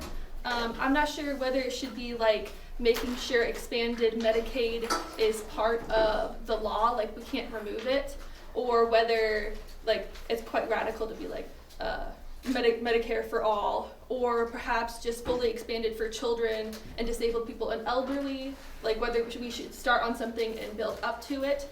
I had a patient this last week at the hospital who was born with a spinal disability, and they were recently kicked off of Medicaid in this last round of like post-COVID removals, and they have been boiling and using hand sanitizer to try to sanitize some of the equipment that they have been using for their medical care, and been getting chronic infections for it. And since they don't have insurance right now and no way to really get it except for by like 6 months programs at a time, this is going to keep on happening until they die from these infections, for sure. So I'm not sure whether the best like tactic would be to progressively go up or to just right out with it, be like part of our platform is Medicare for all. I don't know if anyone else has anything to say about that.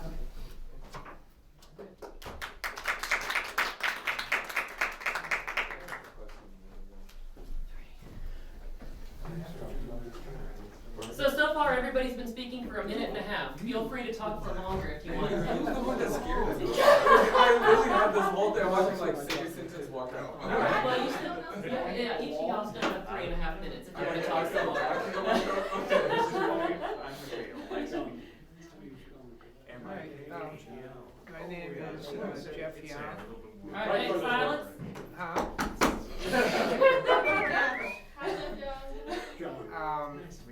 If you want a caucus, there's a caucus hallway back behind that door. I would like to serve on the first 6 months executive committee. I'm willing to be the treasurer if that's how things turn out.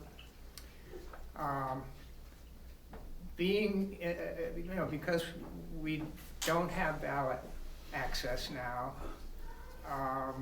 there's going to be a lot of petitions that need to be gathered. So, and June and Jeff, other people are really good at it. I hope they will offer some training and, go out with you the first time or two. But that's going to be a big deal during these first 4 years. There are zillions of offices,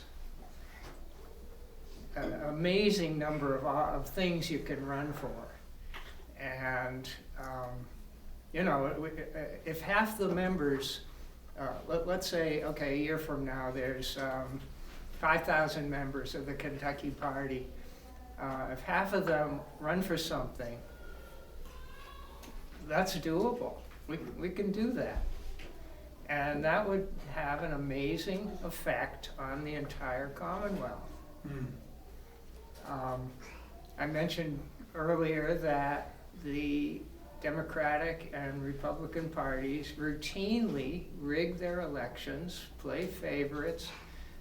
If you're a team player, if you've got a lot of money that you donate, they'll support you. But that's not democracy.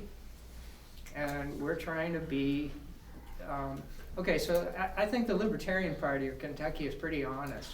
They do it right. And the Green Party of Kentucky pretty much doesn't exist. So they've got an executive committee, supposed to have 7 members. I think they have 2 now. So they don't really exist.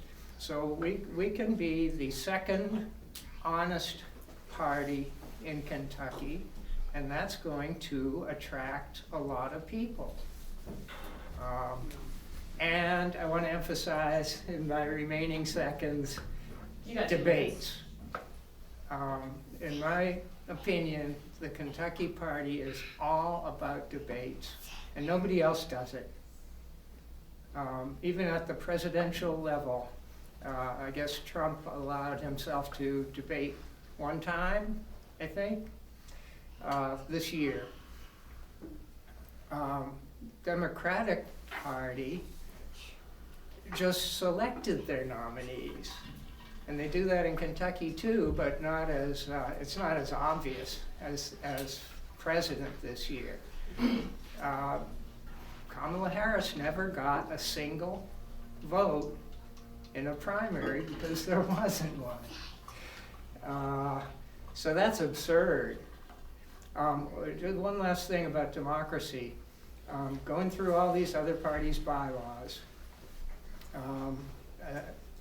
over the years, I realized that the Democratic Party of Kentucky, KDP, is officially a dictatorship. The chair of the party basically decides everything. Who's going to be on this committee? Who's going to be on the finance? Who's going to be the chair of a local chapter? The chair of the the Kentucky Democratic Party has basically dictatorial powers. So having 7 people on the executive committee is like 700 times more democratic than the Democratic Party is.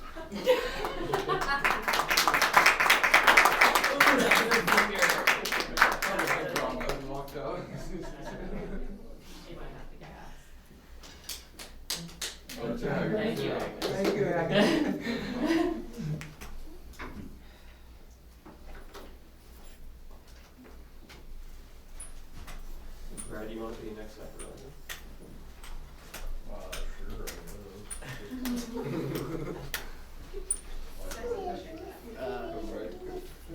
The microphone doesn't work, just holler. Phenomenal. It's okay, I can be loud, sometimes. So, there are various, like, things I've seen, I mentioned before, in previous stuff about, like, the current political climate and stuff. You know, seeing people try to take away from public schools, you know, everybody's children, and then, you know, saying, oh, it's gonna help, it's gonna make things, you know, I don't know exactly all the talking points. It's so much more accessible, and it's gonna help, and it's really not. Most of the kids, like I have, you know, younger cousins and nieces, like a niece and nephews. I have, you know, so many younger people in my family, you know, that like I will worry about, you know, that will actively suffer if we try to take away from public schools. Our teachers are already suffering. So I think like if we can, you know, at all try to, I mean, I'm sure, of course, this party is going to work towards that anyways, but just to have it said, like if we could work towards actually, you know, doing things that benefit the school system, you know, our children here. Like I'm obviously not a parent, but again, like I mentioned before, I have people just who need protection in this area. And obviously, like, transparency has a lot to do with that. Actively going in, you know, the debates were mentioned before too. Actively, you know, going in and having a bunch of talks, being like, hey, this is exactly what we're about. This is exactly what the things will happen are, and just, you know, being as transparent as possible with it. I also believe that, you know, we should actively I mentioned before, political climate, actively focus on helping and protecting. You know, queer folks, like trans folks, disabled, you know, obviously like, you know, minority groups like here struggle a lot, you know, whether they are, you know, black and brown, like bodies, whether they are just anything. I think like, you know, giving a real like good focus on, you know, endorsing people that will actually, you know, actively go in and protect the people who live here or will be affected by that, you know, like the witch hunt against trans people, the witch hunt against Palestinians. It is a real horrific problem, and you know, innocent people are going to suffer for it. I've already got friends who are looking into lavender marriages or are looking for ways out, ways to leave the country. I've considered it, you know, ways to even. What's a lavender marriage? So a lavender marriage is when when two queer people, particularly people who would identify or would hide, at least, even if they're like trans people, like would pretend to be a married man and woman, like they would get married legally, and so like it's a beard. it's Okay. you know, Right. so it's a safety thing, and it's Oh wow. you know, it like it's a safety thing, of course, but it is still a really hard thing to do, and you know, like I have so many friends that I know that are looking to leave the state, looking to leave the country, looking any way to protect their health care. That's, you know, already people are starting to roll back on it, you know. And also I think we should definitely focus on reproductive health, like women's health. I know that so many people have so many opinions about it, you know, and I hear that, but there are people actively dying from the overturning of Roe v. Wade, actively. 30 seconds. And I genuinely think that they need our help, because nobody should be dying of sepsis because doctors won't remove a dead fetus from their womb. I just want to add that Roe v. Wade was overturned by the Dobbs decision, which put it to the state, and this is our state. And if we're serious about fixing it, we don't need to get all the way to the federal level to reinstate Roe v. Wade. We can fix it here first. Period. And I think that that's something we should genuinely do.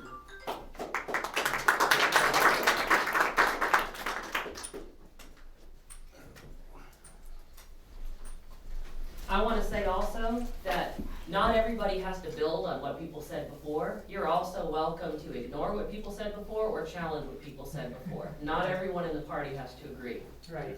So. What's up, everybody? I'm Brad. In case you don't know me, I'm a paramedic from Shelby County. And, as such, you really get to come in contact with a whole lot of people and kind of like really see the issues that, face your community at hand. And, a big thing is, healthcare. It sucks in America. It's terrible. I've seen people not doing their insulin, not taking their heart medication because it's so damn expensive to do that. Likewise, the opioid crisis, which is like a direct result of big pharma, like Purdue was like bribing doctors essentially to overprescribe medications that they said were safe, but they knew it was killing people. Stuff like that, I think is something that we definitely need to harp on. And then even like, I think that we should also like, listen to people that might not be in the party, because it's like, like the Greek hero Antaeus, it's like we have to, our strength comes from being in touch with the ground, being in touch with the people, that like I wasn't expecting an Antaeus reference, but yes. I'm a bizarre fellow. He's the Greek hero that had to like touch ground and, like, to get strength. And then like they killed him by like holding him up or something like that. I forget the exact thing, but it's like the people are the strength of any party. It's even if they aren't necessarily in the party. It's like people might vote for us or at least like campaign for us or like sign a petition or something like that if we do represent the interests of the vast majority of Kentuckians. I don't really know what else to say. So like also like like labor rights. I think Kentucky like did like a whole lot of bad stuff, like by like and like even like the state, like the right to work laws and stuff like that, really restricting like labor unions, and like they've done like so much good for safety, and then like also like weekends. It's like reducing hours worked and stuff like that, and almost everything that we enjoy today is because of like labor unions and stuff like that. And then like also like the anti-BDS laws. So Kentucky also has like a law preventing ranked choice voting. Yes. And like all this stuff is like stuff that I think definitely needs to be on our platform, because this is stuff that directly affects our community and whatnot. That's pretty much it.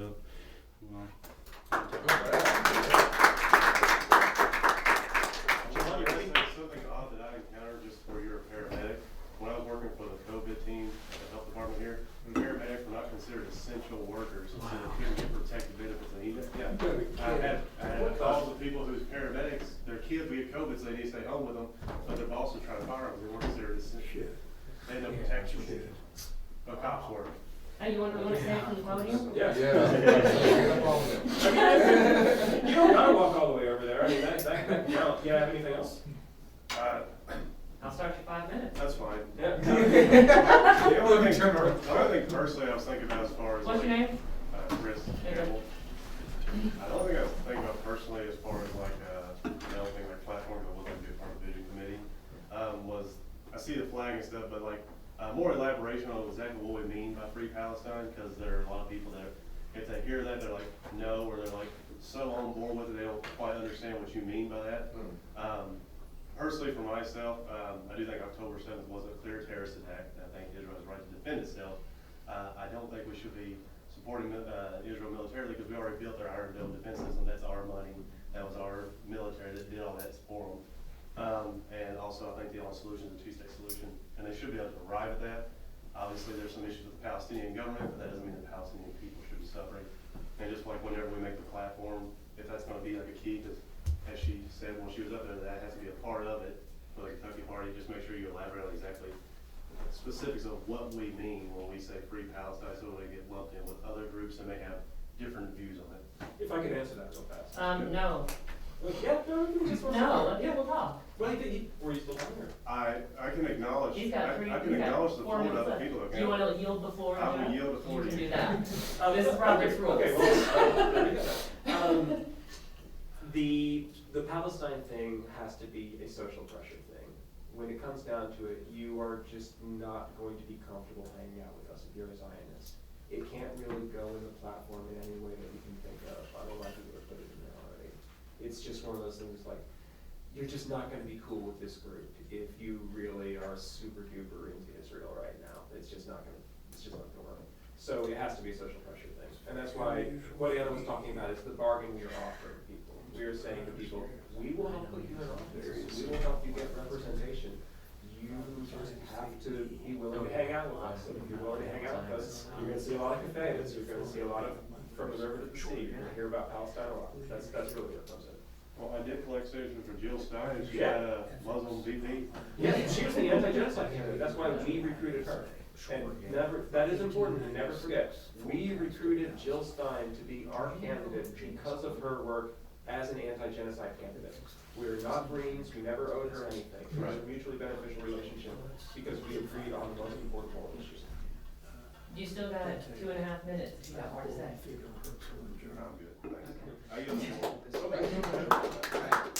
take any questions from anyone. All right, somebody else want to speak? John.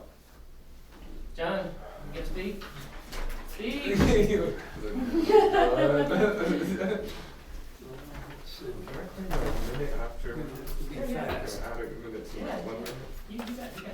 Sean is off getting us sandwiches, so we have until those come back. And we can talk to Sean. Yeah. All right, Can you state your name? John Willis.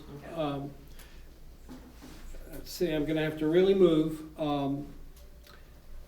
The reason I'm here is because of Jeff. When I first got his email, I'm very busy doing some global attacks on Zionism and other things. I'm a historian, PhD, and when I got the email initially, I said, you know, I'm not going to dilute my energy or my focus, but I called him shortly thereafter just to let him know how much I appreciate him and his courage. Let me try to draw a bead here on energy. There may be people in this room who are, it's really nice to hear some of this years of commitment of some of you folks. Well, I don't know you, you don't know me, but I hear this energy, courage, commitment, and maturity. And also, Anna, is that your name again? Yes. Some of the things you were saying about learning on the ground and a lot of wisdom that's been accumulated through negative experience. I want to talk about courage. I think my first real employment penalty was when I created a Master of Science for Conflict Resolution for Sullivan.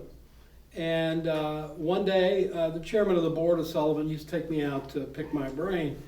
And one day I told him, I said, I'm so upset with Mitch McConnell, I'm thinking about writing a book on how Kentucky deserves better for the Senate. And he threatened me. That was on a Friday. And on Monday when I went to work, the CEO, who was my supervisor of Sullivan, said, John, Bob's going to fire you this morning. So anyway, I mean, I've lived my entire life on behalf of other people. I was in ministry for many years. I'm legitimately the world's expert on the history of Christian violence. Christians don't like anything I write because it's all fact-based. But at any rate, I want to talk about courage. This group should really grow because there is a huge passivity of voters. And if you will take, for example, Maslow's hierarchy of needs. You can just look up and down. Different people have different needs they perceive. And you target each one of those. There are people who have a pain threshold in the society who are in different classes. And this is a very egalitarian, democratically conceived organization. You're going to pick up people eager to join if you can target their pain threshold. But you yourself, is there anybody here, and I'm really asking for a hand since this isn't a exposing kind of question, is there anybody that feels a little butterflies in your stomach about you're wondering whether or not you how big a price you can pay. Does anybody here have those butterflies? All right, thank you. Well, you know, you've only got one life to live. And, you know, I have had to make a decision regularly in my life. Am I willing to, when situations have appeared, I've appeared in court testifying on behalf of a wife, for example, in New York State, who was being beaten by her husband. I mean, I could go on a long list of decisions that I had to make. And we are living, I'm saying as a historian, I'm thinking about moving out of the country. I spent a month in Morocco. I would have been there 6 months, but I had a housing conflict that developed. But we are in a country that's collapsing. How many minutes do I have? 50 seconds. Okay. All right. Well, we're collapsing. Yeah. Economically, morally, politically, in every way. Families are collapsing. Some of that has to do with technology. We no longer have the biological coherence of the basic mammalian family unit because we all have cell phones. We've got messages popping into our heads all the time, and I'm sorry, Mom or Dad, I don't have time for you. You get my point. So the basic human attachment, which is love, that's what love is breaking down, and there are multi-billion-dollar companies that are maximizing on that. You know about these things. So I got a lot that was on my mind as I heard Anna talking. I got an enormous energy boost from the issues.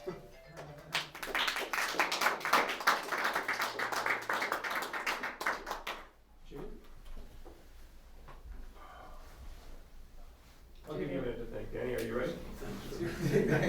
Yes, we're all going up. Yep.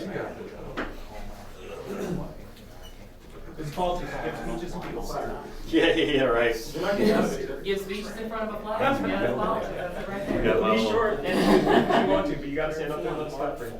All right. My name's Danny Mayer. I'm in Lexington. I've been there for about, I guess, 25 years now.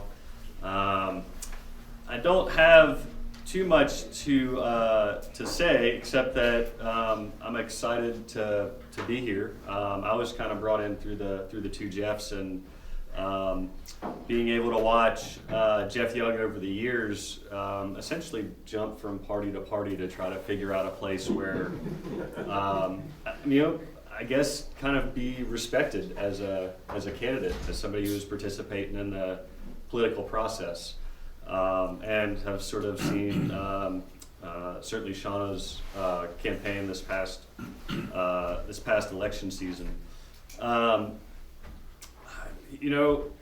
guess one of the things I might sort of urge people to think about is trying to distinguish if this is going to be a open party, and to think about how those essential core identities get translated at the local, state, and national levels, so that if I'm a candidate running, like say as Jeff did, who's running for Congress or Senate, a national election, that's going to be discussed and focus. You're gonna have different focus areas and things that you're going to look at, and that'll be different than local issues, and that'll be different than state issues. And certainly, I think that there are going to be places where those common interests do come in and get sort of reinforced in ways that I think one of the things that Jeff had said, and I think Kareem maybe have mentioned as well,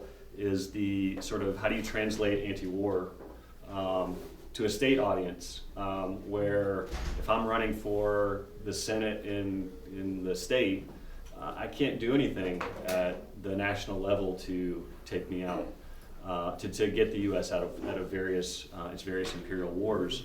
But maybe we can figure out ways to address that through the Kentucky National Guard, and which I think sounds wonderful. But thinking about how those different, maybe generalized platforms get translated to a more local or more specific context might be something that maybe we can talk about, or the EC can address.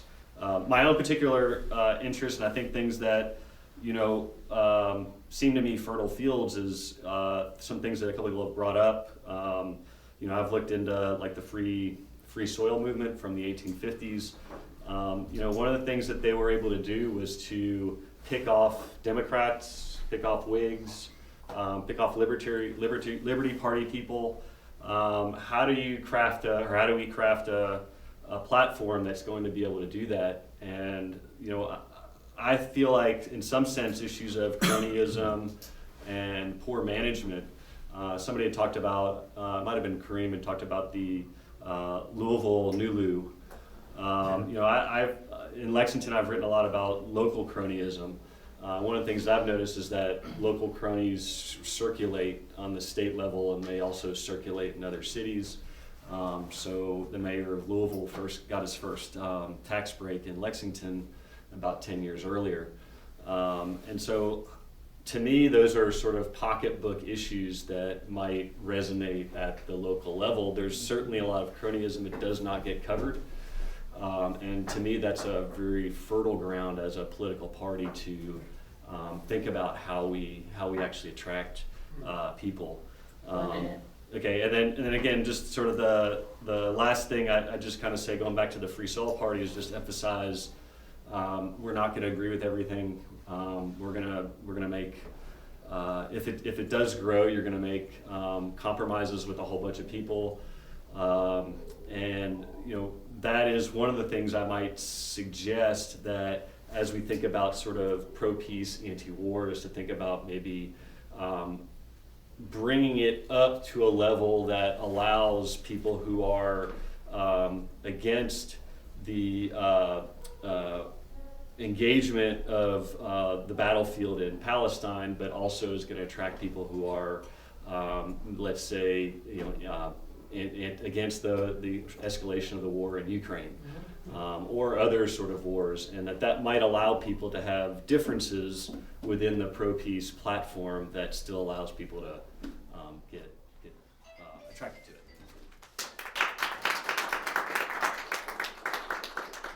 I just want to add real fast, the West End TIF, which is a huge tax draft that Danny brought to our attention in Louisville, is actually where Morgan McGarvey came from. And Morgan McGarvey got into office with money from from FTX, Samuel Bankman-Fried's thing. They were responsible for, I believe, 2/3 of his campaign donations the first time he ran. So there's a direct connection between Ukrainian money laundering and Kentucky politics. FTX funds were legal if there was someone else's money that had been stolen.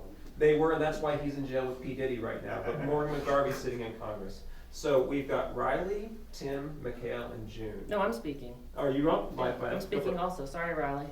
But I'm going to take my 5 minutes to speak from my own perspective, because everything I said this morning, I said for the benefit of the party. I didn't say it from my perspective. My perspective doesn't run the Kentucky Party. Working on the bylaws was fascinating because I shut my perspective up a lot of times for the good of the party. But as a participant in the party, as a party activist, my perspective matters a lot, right? So I was brought into this work out of a foundation of my Christianity, right? I am anti-war because I'm Christian. I'm engaged in building God's kingdom on earth because I'm a Christian. My Christianity is very central to me. And I'm happy to be in a party with the foremost historian of Christian violence, because guess what? My Christianity also has an awful legacy as well, right? Like, if we want to talk about anti-Semitism, the time when Jews were not welcome in Palestine was the time when the Crusaders occupied it. That's it. That's the time they weren't welcome. So here we are, in the middle of the Third Crusade, and somehow Jews are being used as fuel for the Third Crusade, and certainly many Jews are complicit in the Third Crusade, right? But in the United States, a quarter of Jewish youth between 14 and 18 years old sympathize with Hamas, okay? Israel does not represent global Judaism, right? So I just want to say that, like, I'm glad to be in a party. I'm glad to be in a party with people who disagree with me about a lot of things, right? And so I come into this with a couple of thoughts. One of the thoughts is that that St. Paul said that we should be fools for Christ. Fools for Christ are people who give up their worldly benefits, right, in order to do the things that Christ would have us do.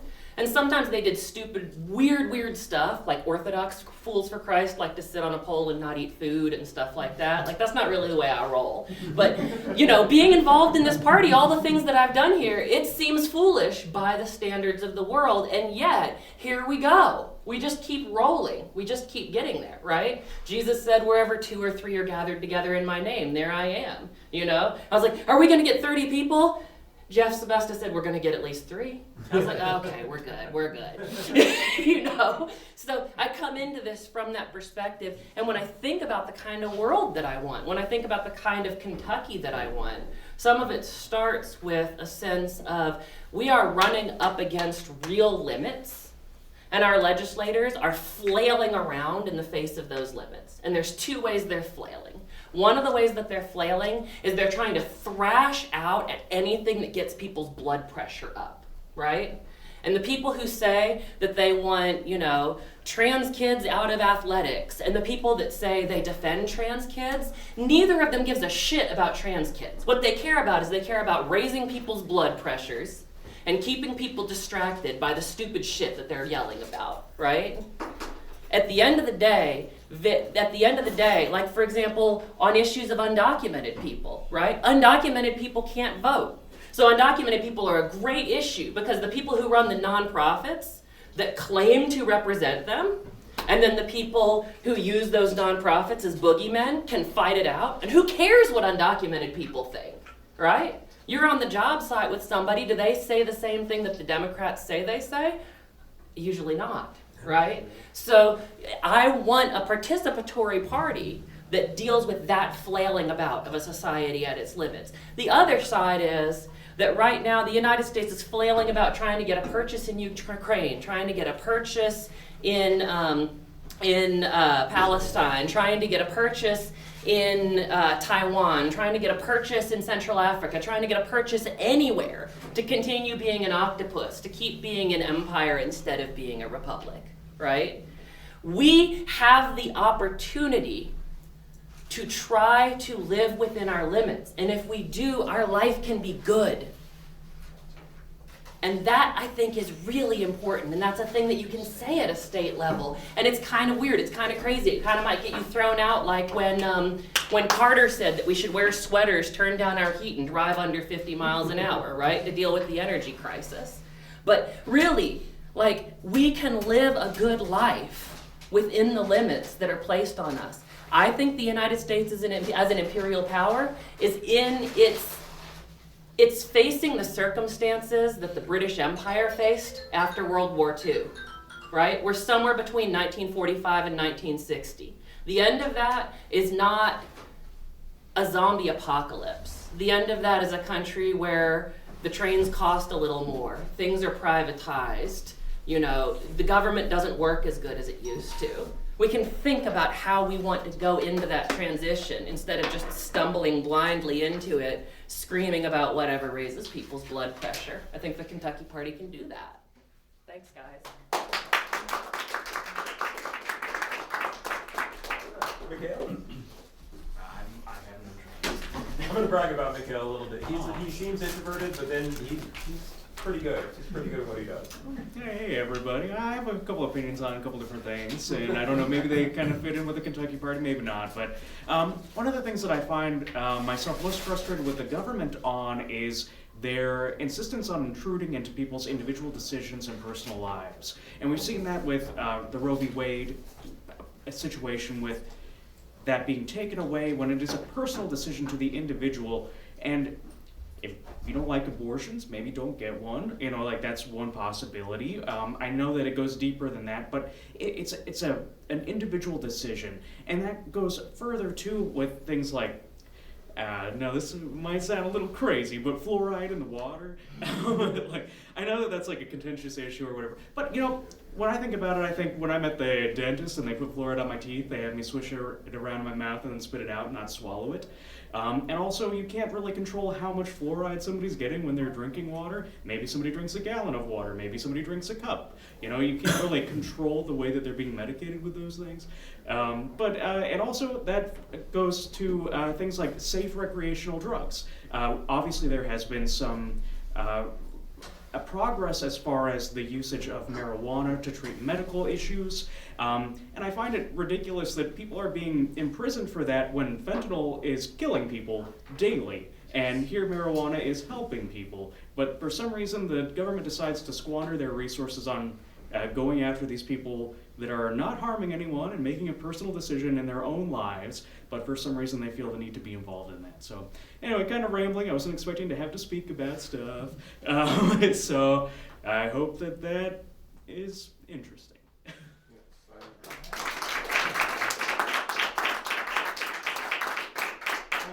Riley, June. All right. Got some interest. So, good. It's afternoon now. Good afternoon. My name is Riley Kelly.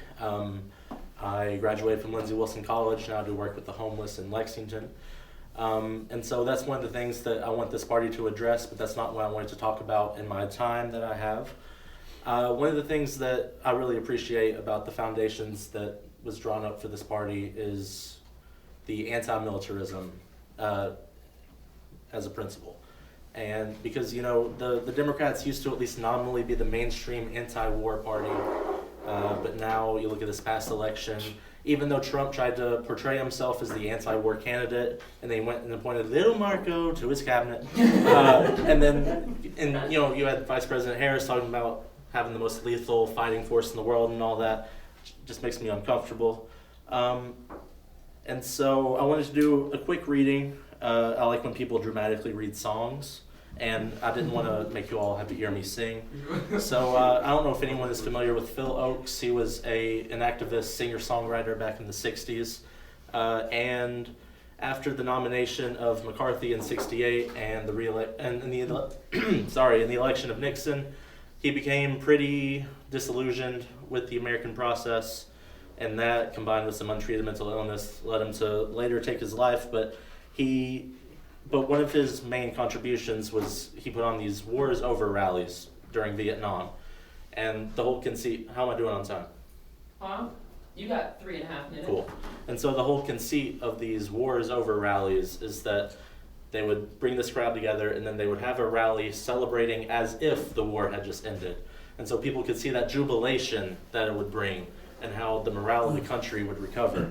And so he wrote a song called The War is Over, and I'm going to read it real quick.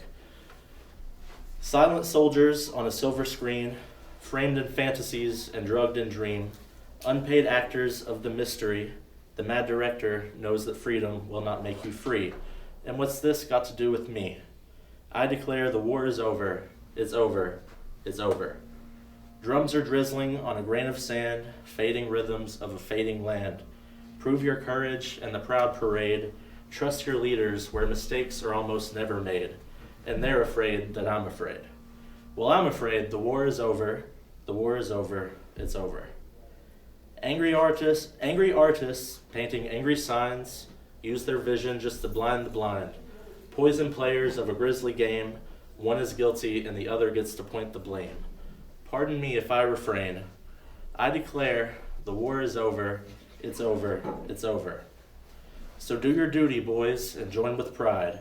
Serve your country in her suicide. Find a flag so you can wave goodbye. But just before the end, even treason might be worth a try. This country is too young to die. I declare the war is over, it's over, it's over. One-legged veterans will greet the dawn, and their whistling marches as they mow the lawn. And the gargoyles only sit and grieve. The gypsy fortune teller told me that we've been deceived. You only are what you believe. Well, I believe. The war is over. It's over. It's over. A minute and a half. Treason, but not as official Kentucky Party business. That's it. Okay, so what we have left is. By the way, we have sandwiches, and I think it's probably fine for people to grab half sandwiches while other people are still speaking, because I'm sure there's hunger in this room. Okay. And that's intolerable. Well, actually, I think we're to the part where like June, Tim, I'm not gonna like make you all do it, but are either of y'all willing to give a little comment? I would like to yield my time if I could.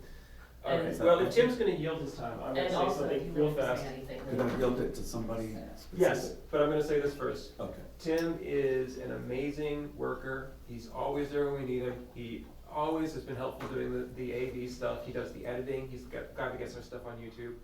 He's really important. I think everybody should give him a hand.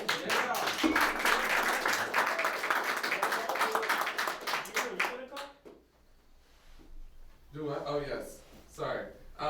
Yeah, is it okay if I just say it from here? Or? Yeah, but first I'm gonna say, June is Oh, hardcore. June, he is an absolute beast when it comes to collecting petitions. Did a fantastic job. Jill Stein would not have been on the ballot if not for him. That's true. She's done amazing work. She's always there. She never complains. He's always there. He always complains. He never complains. And he makes that last sentence up. And we're very lucky to have you. Now, before we go to yielding time, we have Shauna and this gentleman who I don't know right here. Hi guys, I'm Ryan. You walk in for public comment, so I know it's a strange way to make an introduction, but do you want to talk for just a minute? Or 5. Yeah. But not more than 5. Yeah. And you have to leave soon. Yeah. It's okay. And then while we're eating, we'll get back to the yielding time to John. I'll get there an hour Those late. expectations for punctuality low. Hey guys, my name's Ryan. I don't know what's already been said, but I'll just say kind of what's on my mind. I feel like I was kind of raised in a country where we were always told what was going on overseas was terrorism. And after, kind of learning and having the veil removed, I've learned that a lot of the people over there who we've considered terrorists have been just trying to fight to keep their land. And they have been so oppressed for so long. Like over 100 years ago, was really a strong Zionist movement started in Palestine, and it breaks my fucking heart when I think about all of the money that I pay in taxes that are killing these people who have lived on this land for so long, I really am wanting to get more involved with a party that cares about this and fights for it, and I'll do whatever you guys need and whatever we need to do, because I'm worried that in 100 years from now, there's not going to be a Palestine. And I can't live with that. So, that's all. Thank you.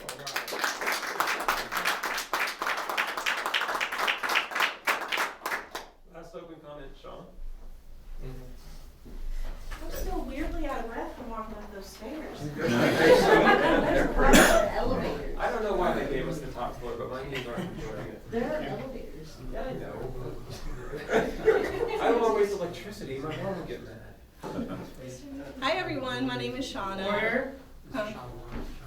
That's not you, that's everyone else. No, you can be out of order. You're at the podium.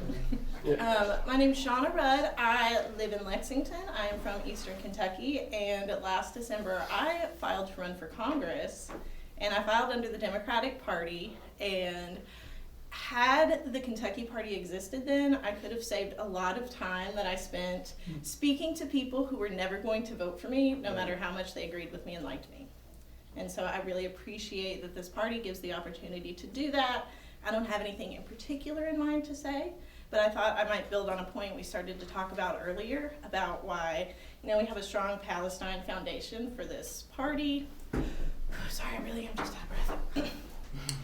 But one of the things I talk about a lot in my personal life is the similarities between things that have happened and are continuing to happen in Eastern Kentucky and Palestine. So I'm from Breathitt County. We were a community that was ravaged by the coal mining industry. To this day, there's places where coal mining hasn't happened in 15 years and people are still drinking contaminated water. And so whenever we started to see the images and videos of what's going on in Palestine, and I learned about the natural gas reserves off the coast of the Gaza Strip, I really saw the similarities. And if there was a party that was not willing to protect me and my family and my people, if they weren't willing to protect Palestine, they weren't willing to protect us in that way. So we did speak on this earlier, but I do feel like what is happening in Gaza and in Palestine specifically is a reflection of what's to come for our communities and for marginalized people and economically disadvantaged communities. I mean, like Kareem said, Kentucky is abundant in resources. And like, this is something that we should all care about, not just from a moral, ethical standpoint of humanity, but like, this affects Kentucky and all of us and the people that we love. So, glad we're all here today.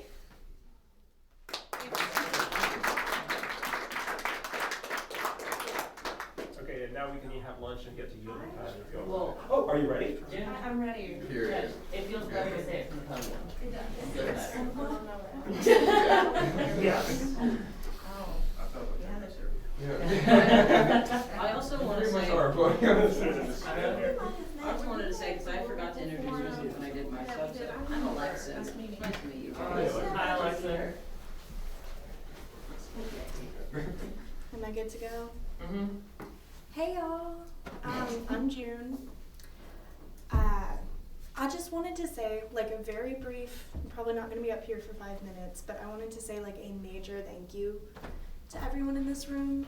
I'm feeling a lot of like love in my heart and just gratitude for inspired, active people in the world. And it's really good to see people motivating others and people reaching out to their community and helping youth and people who may not be as experienced develop these skills and grow as strong, empowered individuals. So, thank y'all.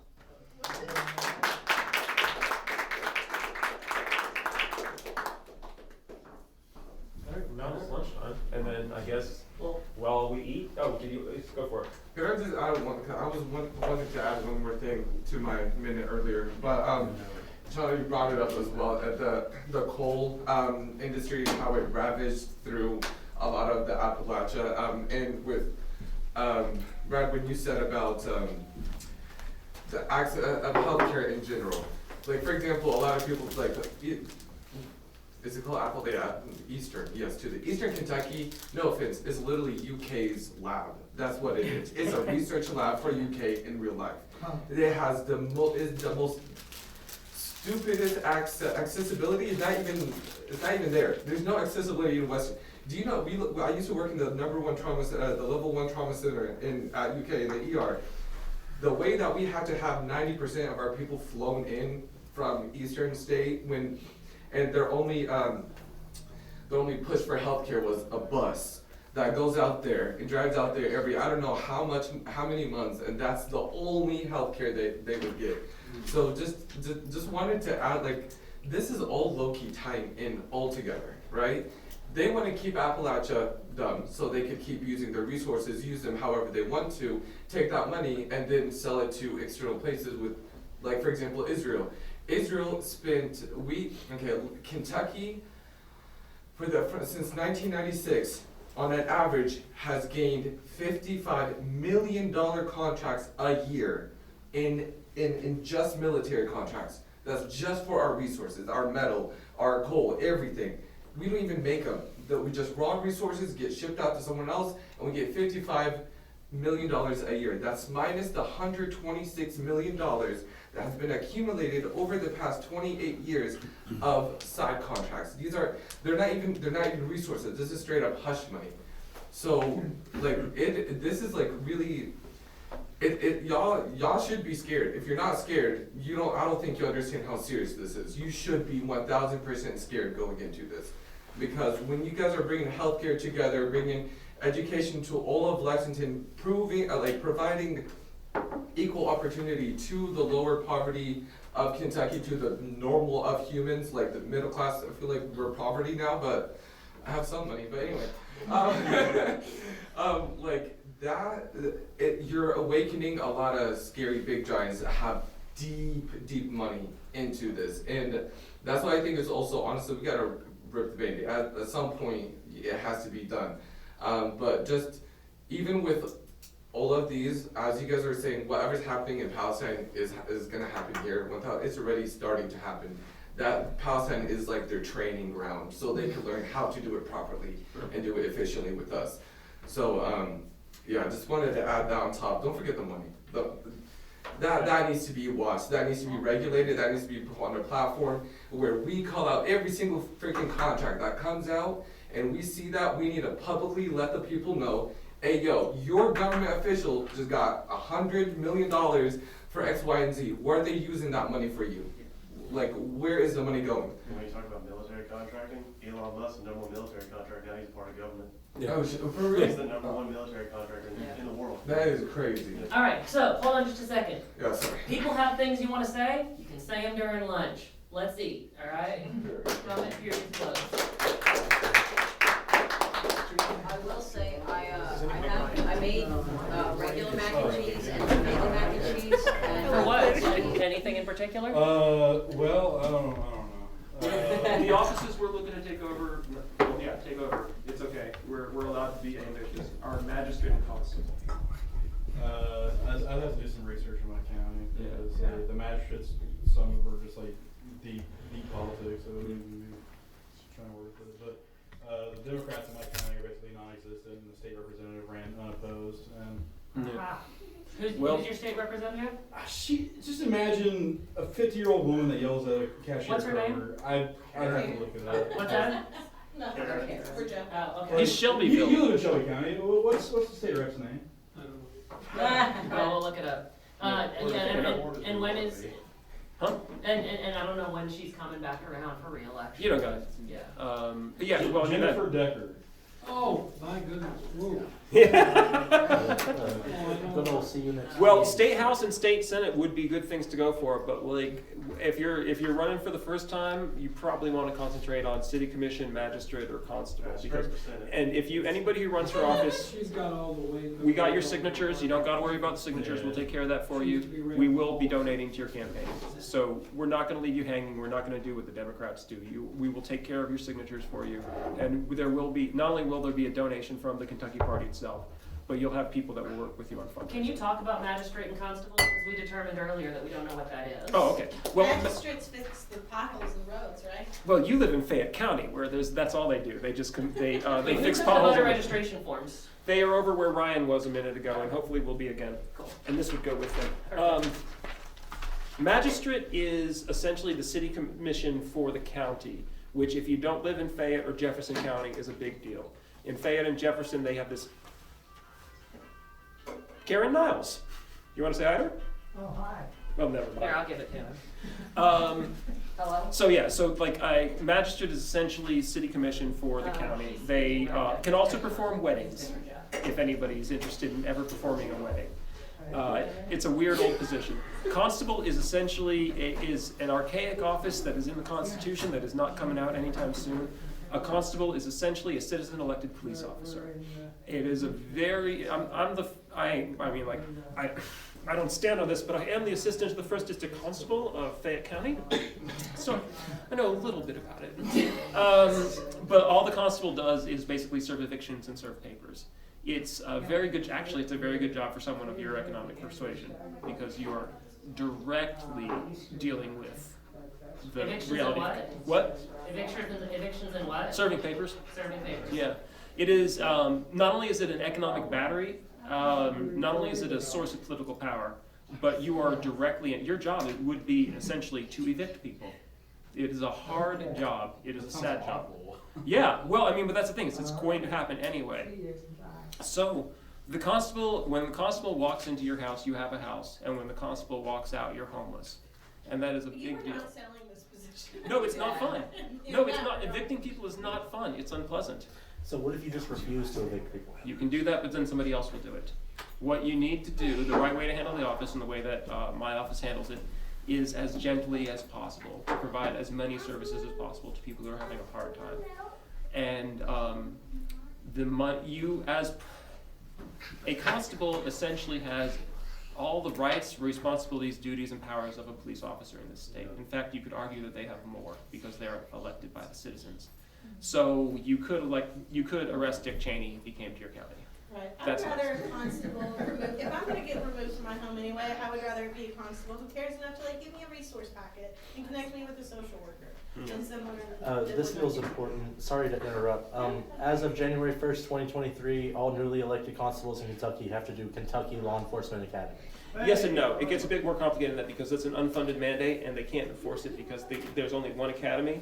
So in order to start doing doing things like hiring deputies or deputizing them, then you have to do that. But since you are elected, since a constable is elected by the people, if you don't do the law enforcement training, that just means that you don't get to play cop. Yeah. And we're not into playing cop anyway. That's not what we're Yeah. into. Yeah. Yeah, But awesome. wait, so if you're a Kentucky Party constable, then you can be the cop who's been turned into a social worker. Yes. Uh, Yeah, all the fun of being a cop and a social worker at the same time. And you get to, is it paid? no, a constable actually gets all their money from direct services to landlords and to from landlords and the people that are serving papers, so Wow. lawyers. Yeah, it's Like, is it like a per? the constable used to have a sheet of like there's a literal sheet of things that the constable can charge for per service, and it hasn't been updated since 1898. So the prices are really out of whack. Like you get $2.50 for bringing in a rabid dog. Unless you're bringing in 20 rabid dogs an hour. Why have the constable's not advocated for changing that? That is an interesting question, and I don't know how much we want to get into like constable politics here, but like, I think we all do. Maybe. yeah, if any of you that end up in the constable's office, you're gonna get to be friends with Anna Whites and Andrea Welker and a lot of lawyers. What are the benefits to building the power of the party, building the ability of the candidate, being able to go to higher office of starting at constable and magistrate? Well, magistrate is a legislative position, although I think So it technically. gives you legislative experience. Oh, absolutely. Okay. Yeah, I mean, like if any of you have ever been to a fiscal court meeting, like fiscal court is at least, except for you, fiscal court is who really controls your county and my county. Like For me, why not me? because you are in Fayette County. Yeah, but my aunt's the county clerk of Breathitt County. I've been to Well, that's different. She's in charge of Fayette County. So in addition to magistrate, should people also be running for city council and city commission? Yes. Or, okay. Anything that we can get, our job is to get Kentuckians into Kentucky offices. So anybody that comes up with a School board? School board, yes. Any elected position, electoralism is what we do. Yes. Sorry, I guess this is slightly off topic, but when I registered to vote, like I was getting my ID a couple years back here in Kentucky, becoming a resident, registering to vote here, I had to sign up for the Democrat or Republican Party because I was told that if I didn't, I would not be allowed to vote for anything other than president. Oh, no, that's not quite right. What it means is we are a closed primary state. So unless you walk back out, like as it is, if you were a Democrat, if you were a Democrat 3 hours ago, you were allowed to vote in the Democratic primary, but not the Republican primary. If you're a Republican, you can vote in the Republican, but not the Democratic. As everybody, I assume now is registered independent, or will be as soon as Ryan turns in the paperwork, we are no longer allowed to vote in the Democratic or the Republican primaries. That is really not giving up a whole lot at this point in the history of the Kentucky Democratic Party. But they don't care who you vote for in the primary. They're gonna appoint whoever they want. Well, we managed to. We did a good job in all the years of work. We managed to get a pretty good handle on the Democratic primary, and what we found out was it was not worth the trouble, and that we would have been better off just going for the general every time, because that's where the people that actually care about what we're saying are. For a long time we thought that we'd be able to find some anti-war people in the Democratic Party. We were mostly wrong about that, but I mean here we are, so I guess it sort of worked. Okay, so city council, city commission, magistrate, constable, school board, all of those are seats that we can go after in 2026. Yes. Right? And Kentucky House, Mhm. Kentucky Senate. So Kentucky General Assembly. Coroner, And then jailer, I'm sorry? coroner and jailer and stuff like that. Jailer is an interesting one, and if somebody wants to run for, we actually have somebody that wants to run for jailer in Clark County who works with us, Robin Kunkel. And I don't know if she still wants that, but like jailer would be a very interesting one. Coroner would be a weird one. The most interesting thing about the coroner in the state of Kentucky is you can arrest the sheriff. That's sort of fun. But other than that, the coroner in the state of Kentucky doesn't really do much. They actually do go out to crime scenes and determine cause of death. Can the coroner arrest the sheriff without grounds? Like, just because they want to? I would assume so. Can it, never. I don't know. You're giving her ideas. Just wake up in the morning and feel like it. I mean, if you live in eastern Kentucky and you can't find something to arrest your sheriff for, do you even eastern Kentucky? Well, and I want to say that coroner was one of the offices that the Lowndes County Freedom Organization ran for in 1966 in Alabama. Yeah. For that very reason, that the sheriff was involved in suppressing the black population of Lowndes County and was involved in suppressing civil rights action in the county, and the sheriff was doing it in ways that were illegal. And so if they won the coroner's office, they would be able to arrest the sheriff. That's a really good point, actually. I hadn't thought about it. There's tactical reasons why within a particular movement, you might go for a particular office that otherwise might not interest you at all. There's also Soil and Water Conservation Board, which is important. And also, I'm glad we mentioned this, we are interested, if people are interested in getting training to be better at this, we are interested in helping you. This means in the long term that, yeah, if somebody... Better what? What? Better at what? Well, for example, if somebody wanted to get a law degree so that they could run for an office that you have to have a law degree for, we would be very interested in helping. We would be very interested in connecting you with other people that would help. If somebody wanted to be the surveyor, that requires a 2-year certificate. We would be interested in helping. That's what this is about. We're about getting people into office. What other major offices are there? I think that's pretty much all of them, right? Did we miss any?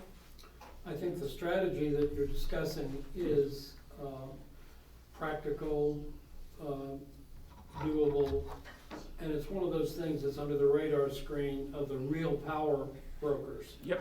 And if this party captures enough offices over a period of time, the very fact that you can talk about your party, our party, yeah, it is a permeation of the population with the idea, the name, what it stands for, and yeah, the simplicity of this party in the principles is something any idiot should be able to endorse. Yeah. So anyway, I think it's been very well thought.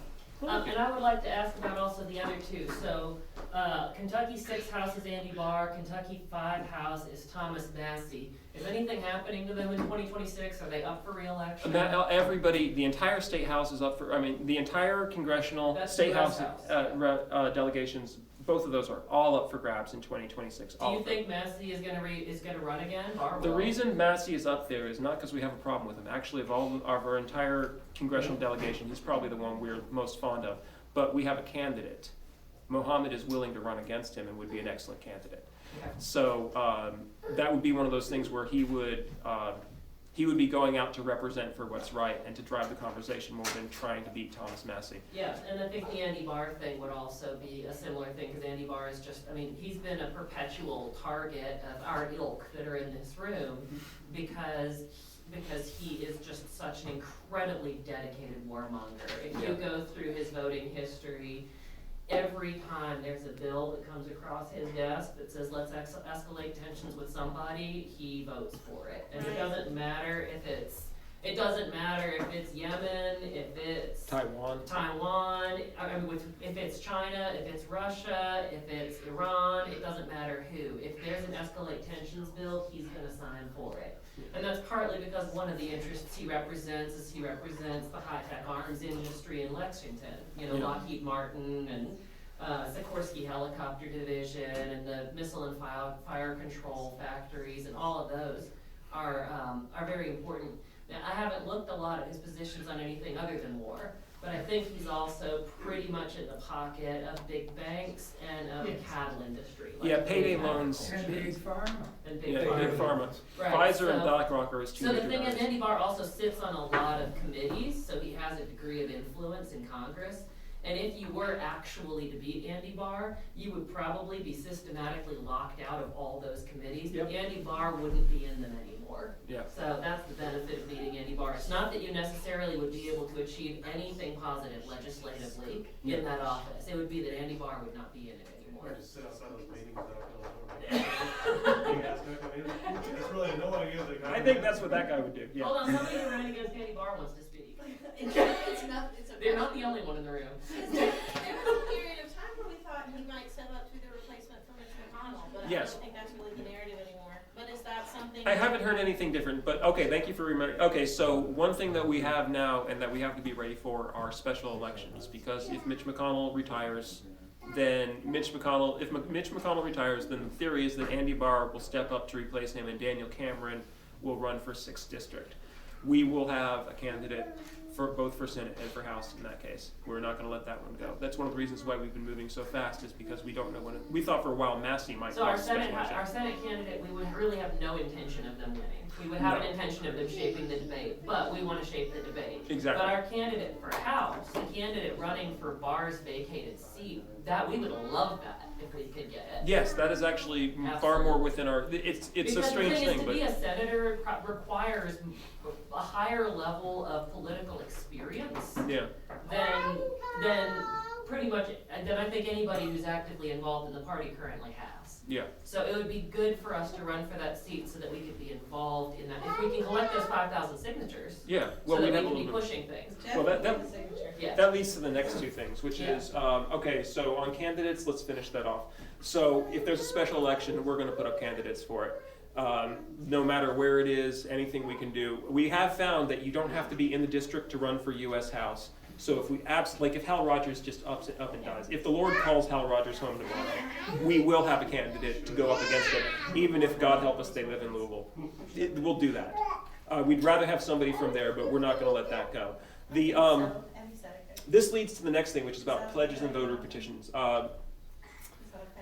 Senate, any statewide race, which means Senate, requires 5,000 signatures. Everybody that was around for the Stein thing knows that 5,000 signatures is no joke. It's not something you just look under the bed and find. How long did it take us? I really started, we had the meeting with Stein on June 12th. I really started working on it the last week of July, and it was like... September 5th? Yeah, it was all I did for 2 months straight, and I had a lot of help. August, for all of July and August, it was all he did all day, every day. Yep. But it was also what a lot of other people did, at least 1 day a week. Oh yeah, we got like 7,000. Yeah, and we learned a lot. We learned a lot. It's a brutal process to get 5,000 signatures with a small number of. Oh actually. And that segues into what he wants to say. That gets. Oh sorry. So like you have to go over, don't you? Because like sometimes like the people are actually ineligible or something. It turns out that what happens. If you walk in and you have 5,000 that pass visual verification, which means the date's right, there's a name, there's a signature, there's an address, then you're fine unless somebody challenges. And nobody challenged last time, even though that guy Shiva Ayadure. Yeah. We probably should have challenged on that one, but we didn't because we didn't want to upset the apple cart. So if you walk in and you have 5,000 signatures that have the name and the date, and the date everything has to be in the right order, like the date has to have the year, very important that the date has the year on it or they will disqualify it right then and there, then you're in until somebody challenges. And somebody can challenge up until the day of the election. However, the Secretary of State is a legal party to the challenge, and the Secretary of State doesn't like to be sued. So the Secretary of State does like us. I wouldn't go that far, but he's always been very amused by our antics. Like I don't consider him a friend, but like we've had many friendly conversations. I like him, he likes me. I'm sorry for the things I said in 2019. Blah blah blah. I really thought Heather would. Is that cool? Well, I just started to say that whenever any of us are speaking to a government official or including a police officer, if we do keep what I was talking earlier, the prologue of the Constitution is something nobody ever reads, nobody ever thinks about, but when we say we believe in the prologue of the Constitution that needs to reorient the morality of our country. And then we probably should have a little card with the prologue on it. Because really, that's something that is kind of bulletproof. It's kind of like, do you love your family? Yeah. Because you can go into any of the articles of the Constitution and it's only fodder for lawyers. Mm-hmm. But the prologue is so democratic, so much for the common good. That's something kind of takes the silliness off the party. Yeah, well, and also You the get what Kentucky I'm saying? Constitution. The Kentucky Constitution is a big part also of what we do very, too, yeah. the parts of it I've read are pretty inspiring. Was the Yeah. prologue that way? I think it's actually the same prologue. But one of the things that we talked about doing for today, and we didn't manage to get it done for today, but nobody prints pocket Kentucky constitutions. There's places that print. The LRC does. They do? Yeah. Because I couldn't I find it have on a their couple. website. Okay, yeah. Well, I don't know if they give them to the public, but I have some Yeah. for my interns, Well, so I know they make We them. want we want pocket Kentucky so I'll see what- constitutions so yes. that we can read it, so that we can share it with other people, so that we can inspire people. We're about Kentucky, and this is Kentucky's, Well, adding the preamble, that's not a bad idea. That's a good idea. I'll reach out to Sheila Mason and see if she can get us some. All right, but Jeff is in the middle of talking about pledges. Well, it's okay. Yeah. I'm used to being distracted, but yeah, that's a good idea. And we should work on it. And that raises two issues. One is that what we're doing here is actually a form of creating mythology. We are creating a character in the mind of the Kentucky voter. Yes. And the character that we're creating is obsessed with the law, is obsessed with the Kentucky Constitution. And that is very important. We stand on the law. We stand on For the the Constitution. sake of Yeah. you. Yeah, exactly. Well, For the because sake of the people, yeah. there's no point in passing a law if nobody follows it. But that leads to a second thing, which is what Anna said there. You are always going to have more good ideas than you get done. Every political campaign, by the time you get to the end, is littered with fantastic things that you wish you did. Just get used to that now, because that's the rest of your life. It's always going to be that way. You have no idea the amazing stuff we came up with for Shauna's campaigns, or for Jeff's campaigns. Like, we came up with so much crazy, great stuff that we just never did, because you are limited. There's only so much time in this world. There's only so much money. Which leads to the next thing. Okay, petitions. If you look at 2027, okay, in 2026, like let's say there's a special election for Senate. We gotta get 5,000 signatures. 2026, we know there's gonna be an election. We gotta have 5,000 signatures. 2027, that's the constitutional offices. That's governor, secretary of state, auditor, treasurer, secretary of agriculture. That's every single one of those is a statewide office. That's 5,000 signatures for every single one of those offices. I'm not guaranteeing we can do that. However, 5,000 signatures. Well, I have a question. Yes. When you're generating one list of 5,000, can you have 5 sheets with you? yes. But anybody who's petitioned knows it's. Getting people to sign 5 sheets. Yeah, okay, okay, okay, okay, and they're like, can I leave now? And you're like, Is there a let's way say- you can get that transferable paper? yeah, carbon paper.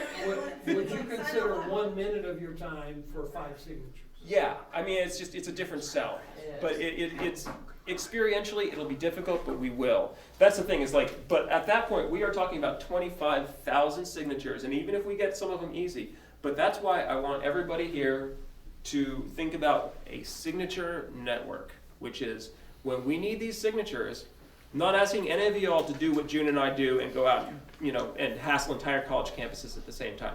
But if all of you all can, if we can send you a petition sheet and you can send it back to us with 10 names on it, if 500 people from 10 names from 500 people and we're done. Now 500 people is a lot, but we can probably, if we work on it, if you pay attention to it, we can probably build a network of about 100 people around the state. They don't have to be here, who you can just say, like Destiny, for example. Even though like we might have trouble working with Destiny in some areas, Destiny provided 10 signatures. Just for context, y'all, Destiny spoke at the press conference when we announced the Kentucky Party after we filed the signatures with the Secretary of State on September 5th. So he's dropping names, but yeah, she's somebody that we've worked with and we've like butted heads and also achieved some stuff together. Yeah. Yeah. And so that's we need to find people that can turn it. So if all of y'all can just find 10 people in your lives, like this is not going door to door, this isn't going to the mall, this isn't haunting the DMV, just 10 people in your lives, registered voters that you can get signatures from, They don't have to be Democrats, they don't have to be Republicans, they don't have to be anything, just registered voters. And if we can get 100 people to do that, and we can take the edge off of that, if we start where we only need 4,000 signatures for all these people instead of 5,000 signatures, it gets a lot easier. Because let me tell you that the Stein campaign was not just time consuming, it was also expensive. We had a lot of donors that had to dig really deep to get us through that. So if we can take 20% off of our signature budget from the very beginning, we're a lot more serious. And there's going to be a lot of signatures, especially 2026. There's going to be a lot of signatures, and in 2027, it's going to be bad. So, U.S. House, I think it's only 400, right? Yep, U.S. House is 400. 400 is kind of easy. Yeah, that's a day for us at this point. But it is absurd that the Secretary of Agriculture requires 5,000 signatures. Yeah. But if we want to run a whole slate in 2027, and believe me, if we put up a whole slate in 2027, people are going to start taking us very seriously indeed. So, and that leads to the last thing, which is that, I know all of y'all fairly well, with a couple little exceptions, but so the reason I'm doing this right now is to make it clear to you this is how it's done. You all need to do this too. Every time you get people together, you have to ask for money. You have to. This runs on donations. There's no other way for this to work. We are a machine that turns people's donation and time into political effort. No other way for this to happen. Are you asking us for money, Jeff? Yes. Everyone in here is right now. Yes. $1 from everyone. No, I don't want to take the money right now, but seriously, pledges. What I'm asking for is pledges today. How do we do pledges? I'm asking you right now, when we put up our first candidate, let's say there's a special election in 2025, can everybody in here promise $25 towards that candidate? 18. Sure. 1850? 1825. 1830. 27. I mean, honestly, 28. I'll tell you, here's the way that I'll do pledges, right? Yeah. This is the way that I'm personally gonna do pledges, me and Effie, right? We can sit down and we can look ahead at some of these offices that are coming up, right? Mm-hmm. And we can tithe, essentially. I'm Christian, right? We can tithe towards our pledge, Yeah. right? So we're putting my parents. They buy cars when they buy a new car cash outright. They don't take a loan for a car. So they wait until they've got enough money in the bank account under the car marking before they can get a new car. And that's the way that it works, right? So we can put money into a subdivided area that is for these offices. And that means when time comes around and you're asking for money, we're not saying, oh, can we get that now? We're saying, okay, we've saved up for that for the last year. We put $1 away a month, or we put $5 away a month, or whatever. And then it's just available for us to say, well, that wasn't gonna be our money anyway. So there's 12 people in this room, so when you run for magistrate in Shelby County?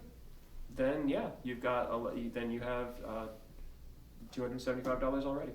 I mean, it's not much, but that's how it happens. That's how it gets started, and obviously.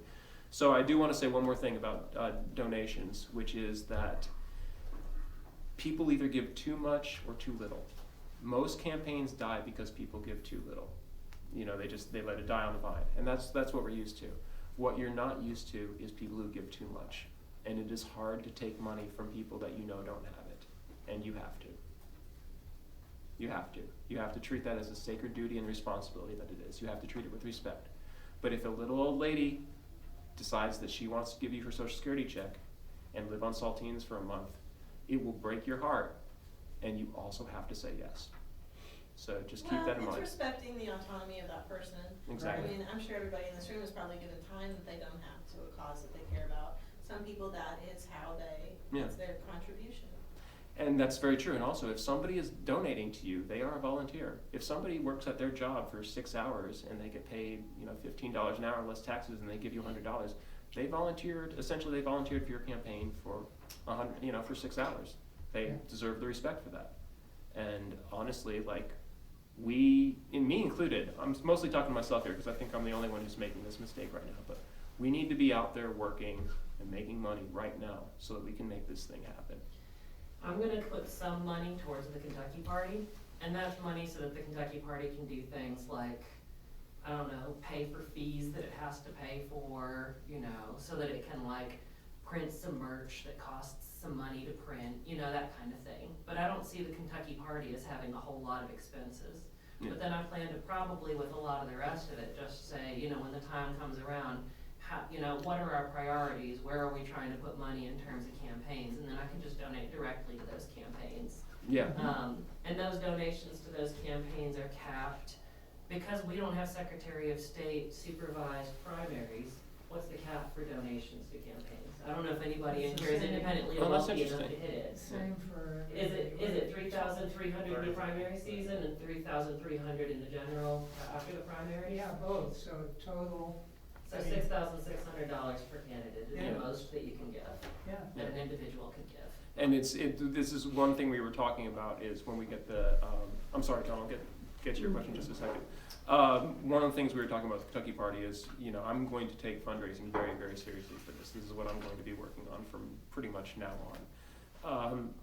We are going to get it set up so that, like, when you run for office, the Kentucky Party directly can give you $3,300 because we are technically sort of more of a small business than a political organization at this time.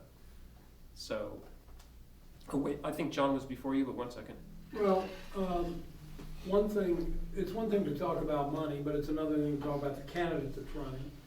And, you know, I see a positive and a negative strategy for every candidate personally to be responsible for, which is, on the one hand, immediately to begin, I'm talking to you, brother, in Shelby County, and this is to anybody else, to begin finding the hot buttons, the sensitive topics that are on the part of the voters, to identify what those things are so that when you write a letter to the editor, you're identifying things that are really relevant and get people jacked up emotionally and factually about it. Now, the negative is the negative side of research, and that is to look at the incumbent and find out what is going on, what's happening, and to not frame that in a negative, aggressive, nasty way, but in a merely factual way, that there is stuff not happening or adverse happenings.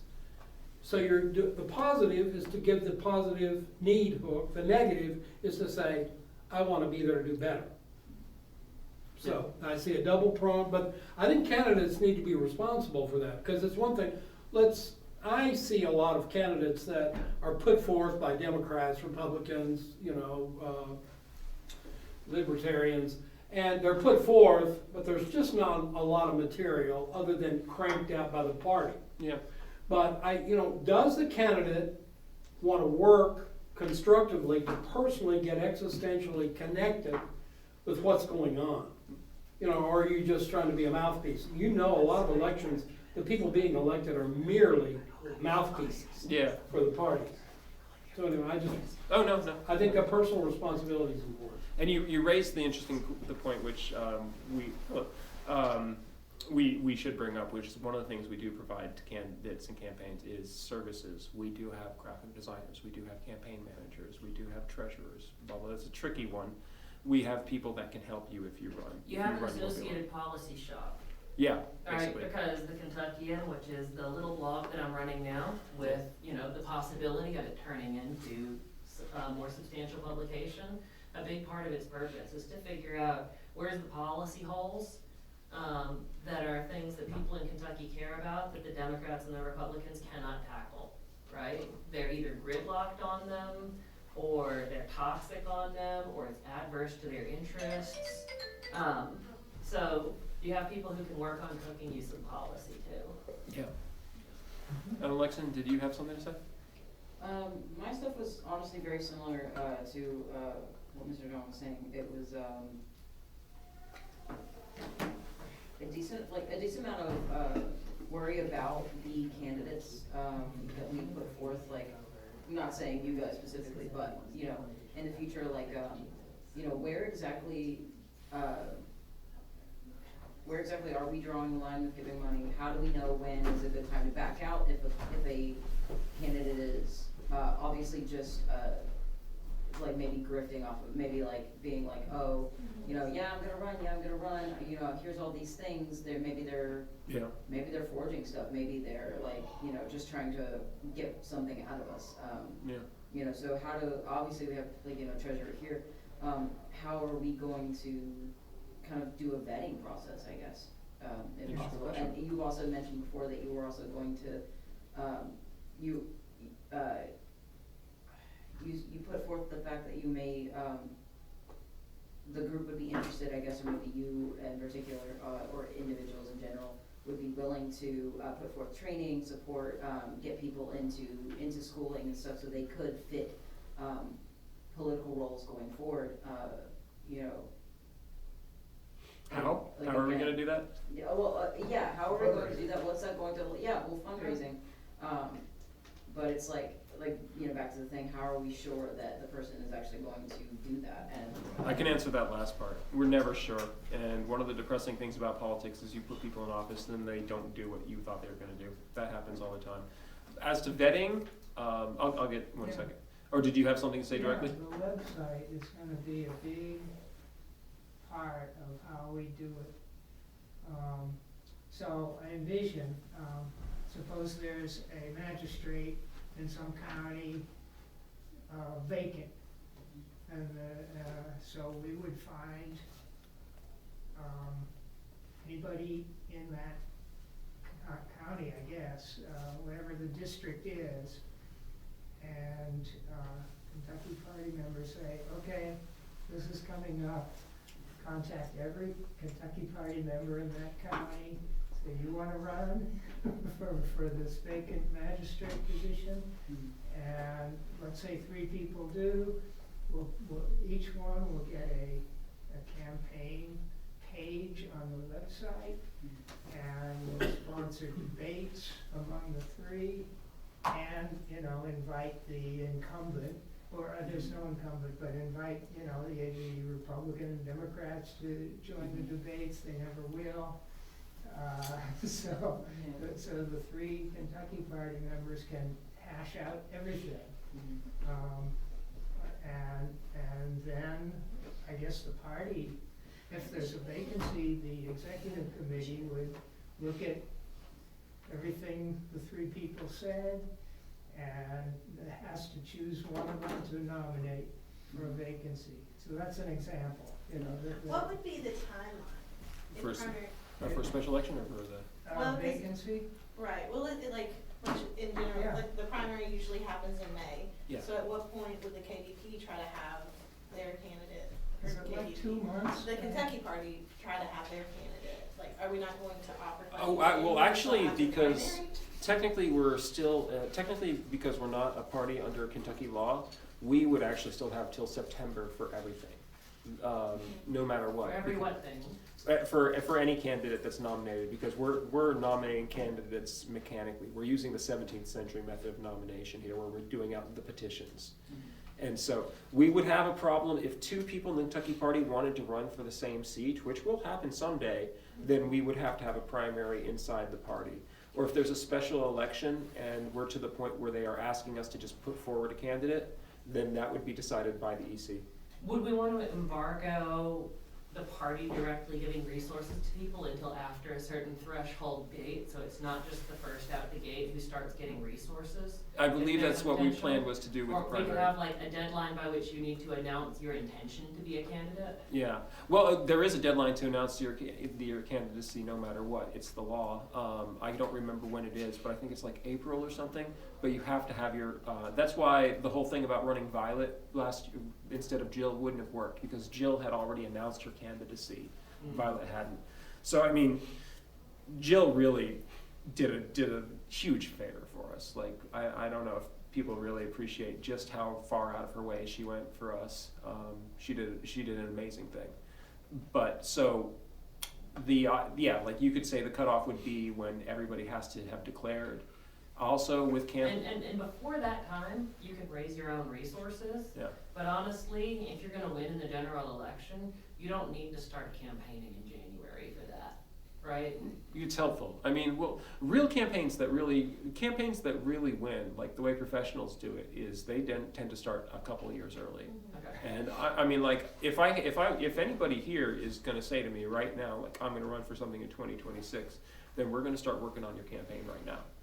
I mean, we're not gonna waste any time. We're gonna start identifying donors, we're gonna start getting pledges, we're gonna start doing the graphic design, we're gonna start, getting everything together. Well, so just to make sure I understand, whenever we are nominating our person, whenever we have our own version of the primary, that happens like here in these meetings. This is not something that I'm going to go and vote, like at my polling location. No, not until we get 10% of the governor's race. No, you've never, in order to have a Secretary of State sponsored primary, we either have to get 2% of the general in a presidential race, or we have to get 10% of the governor's race, or we have to get 10% of the voters in Kentucky to register with us. When you say 2% of the general, which one is that? 2% of the president. That means, I forget, how many people voted in Kentucky in this last election? It was 1.5 million? Yeah, we would have had to get 30,000 voters. Yeah, because I think our target was 40,000 votes, and we got 7,000. My dad voted for her, though. I'll take the victories where I can get them. Anyway, so yeah. Just over 2 million. Yeah, I'm sorry? Just over 2 million. Yeah, so 400,000, so we needed 40,000 votes for Jill, which we did not get, but the tide was against us, so whatever. I'm mostly happy with the way it turned out. Did that answer your question, or? Yes. Yeah. It seems like there's a greater question of we'll all be protective of our funding, and it seems like there might be a time where I've donated money to a pool for a candidate that maybe I don't necessarily agree with and wouldn't have. Just questions around that, but that's not anything we're gonna be able to resolve today. If you donate to a candidate directly, that's your own business. If you donate to the KYP and we donate to a candidate, you're right, that would get a little dicey. Unfortunately, that's not gonna come right away, but again, we're walking into this knowing that we are going to support candidates that we don't agree with, even mostly sometimes, especially in eastern and far western Kentucky. We're gonna be working with candidates who fundamentally do not agree with us on some very important issues. Well, so if we create a platform, isn't the whole idea that whoever runs under the Kentucky Party running with that platform, or no? No, because nobody pays attention. The platforms are not legally binding. If the platforms were legally binding, Jeff and I would never last in the Democratic Party as long as we did. Platforms are not legally binding. They are essentially public relations documents. Yeah, and this is not a rhetorical question, really. Yeah. Just wrapping my head around this. Yeah. Then what's the point of the platform? This is something we've talked about a lot. Because people care about the platform. People like Vashe King, for example, who ran for county judge attorney in Clark County, and I'm asking her to be part of this. She wants to know what our platform is. Now, that doesn't mean that she's not going to have her own platform. She's obviously going to have completely her own platform. She's going to do whatever she wants to do. There will be no interference from us at all. But she wants to know what we stand for. And that's what our platform is what we stand for. And there's also the fact that because we have this, I don't want to use the word lightly, but because we have this radical approach to the platform where it is an active document, not only is it, I think Article 1, Section 2 says that the EC is bound by the platform. The EC is meant to work on the platform. The things that are in the platform are like a to-do list for the people that are in the party. And if candidates want to come along with it, they can, but candidates are fundamentally free. We have no power of compulsion over them whatsoever. Just like every party.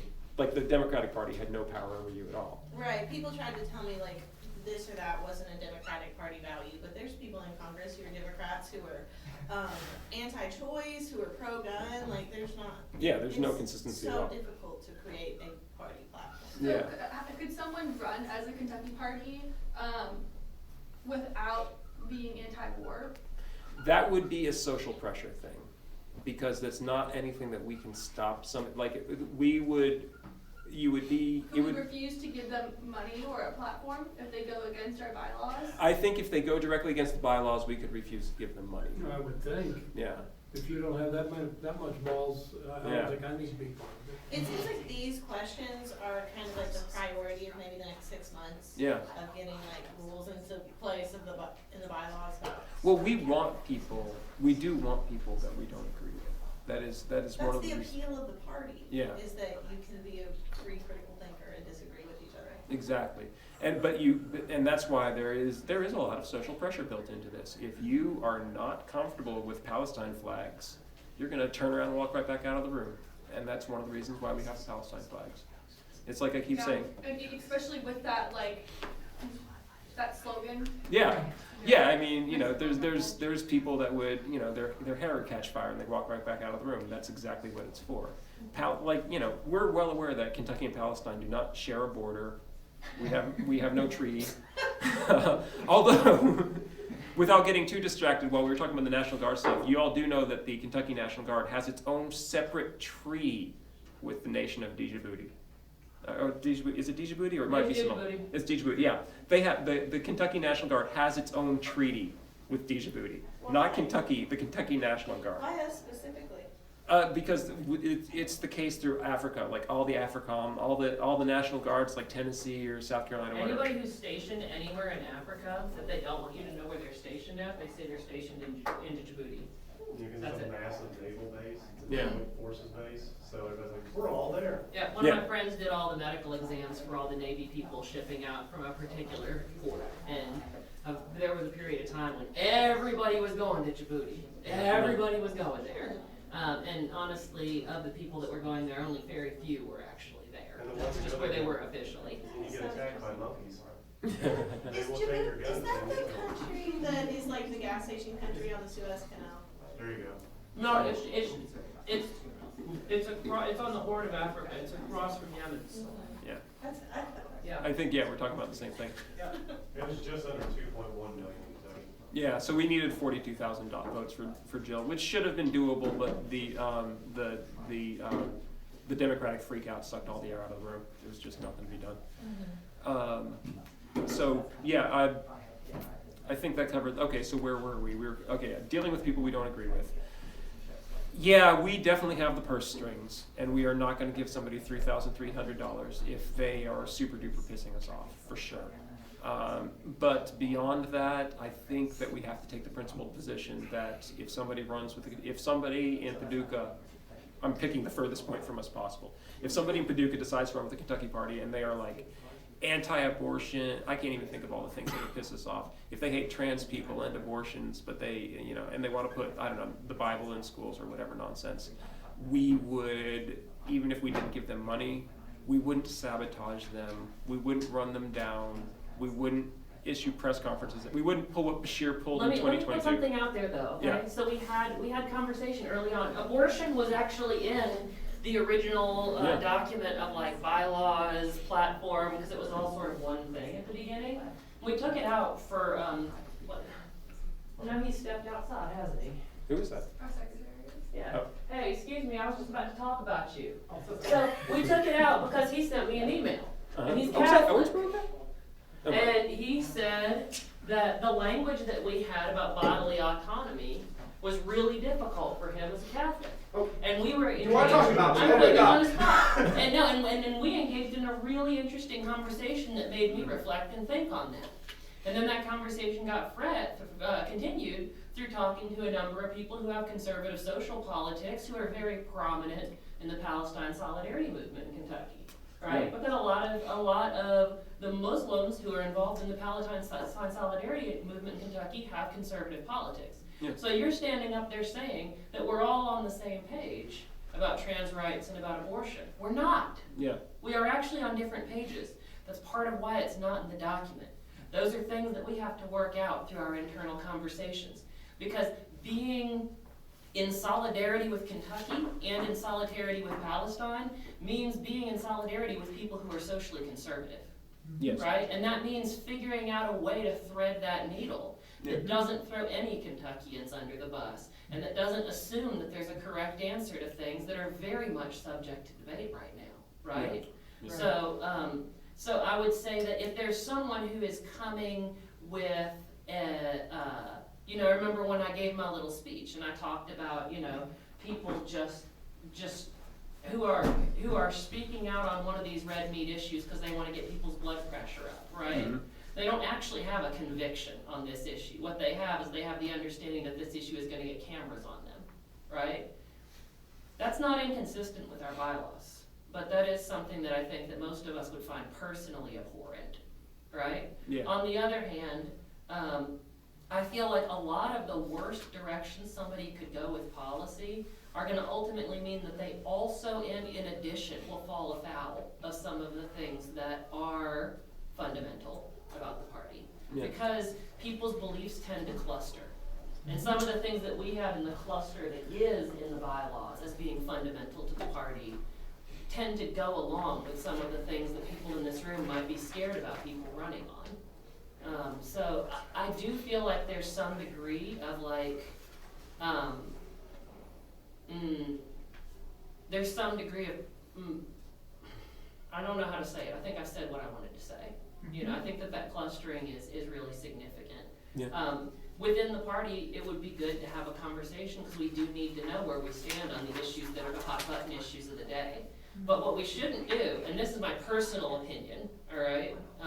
My personal opinion is we should not parrot any policy that is front and center policy of Democrats or Republicans on any social issue.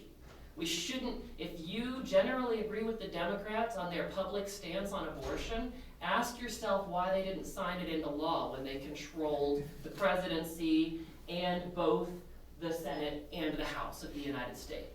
And then ask yourself how principled is their position and how much is their position red meat or real stuff, right? Yeah. So if we're gonna have a position on abortion, it shouldn't be the same as the Democrats' position, right? If we're gonna have a position on immigration, I don't know where everybody in this room stands on it. It should not be the same as the Democrats or the Republicans' position.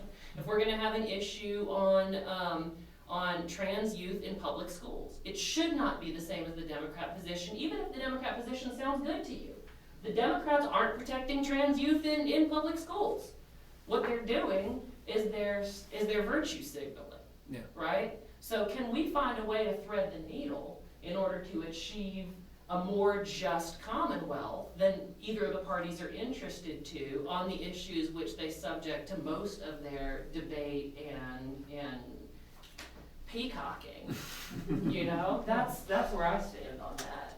And one way to thread the needle is not to put it in the platform. Yeah. It's not to put it in the what? Not to put it in the platform. Leave it up to Kentucky Party, leave it up to the candidate. just leave it out. But be ready to argue with the candidates so that they can actually try to have a position Yeah. that is in the best interest of Kentuckians. Right. Yeah. I mean, Which like, is where the social pressure comes from. if anybody cares, I'm a bodily autonomy absolutist. I'm absolutely pro-choice, but I'm totally willing to work with a pro-life person for the advancement of Kentucky.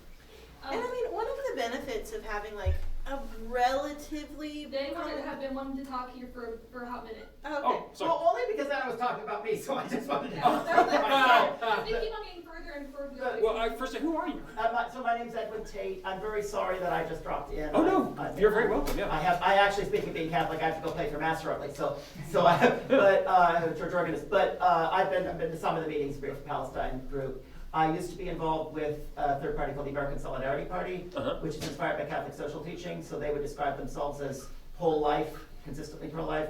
I became very uncomfortable with their stance on LGBTQ issues, and I'm also not entirely in sync with them on abortion because they're kind of absolutist the other way. And so at this point, especially since Dobbs, you know, I would describe myself as pro-life in terms of my moral beliefs, but very ambivalent about legal. So I think there's a lot of room where I can work with pro-choice people. Like I would not describe myself as pro-choice, but especially since Dobbs, I've really come to see some of the, the practical points that pro-choice people have. So that's part of the conversation that Anna and I were having. That if the position on abortion is squishy enough that people like me at least can say, hey, we might be in favor of some restrictions on abortion, but we might recognize that's not really a top priority. What matters is to create a society where hopefully people won't feel the need to have abortions, where all life is valued. That's what I'm in favor of, and that's what I see you guys being in favor of in principle, and that's why I would say I think I'm in principle with you. Well, thank you. Yeah. No, you're not butting it. Actually, do you? Everybody else has had a chance to talk. Do you? Well, just about the platform. I mean, you were saying don't put things in the platform, but you just made the point that the platform's not binding. Yeah. So in a sense, like again, I'm fine being part of a party that has a position on abortion in the platform that I don't 100% agree on. Yeah. As long as we understand that you're okay with the fact that we want to work with you, but I might not, I might again be open to something more like some of the European countries where there's like restrictions on late-term abortion or whatever, but that's kind of hypothetical until we can have a society where life is really valued, right? Yeah. You know, that's kind of where I am on that.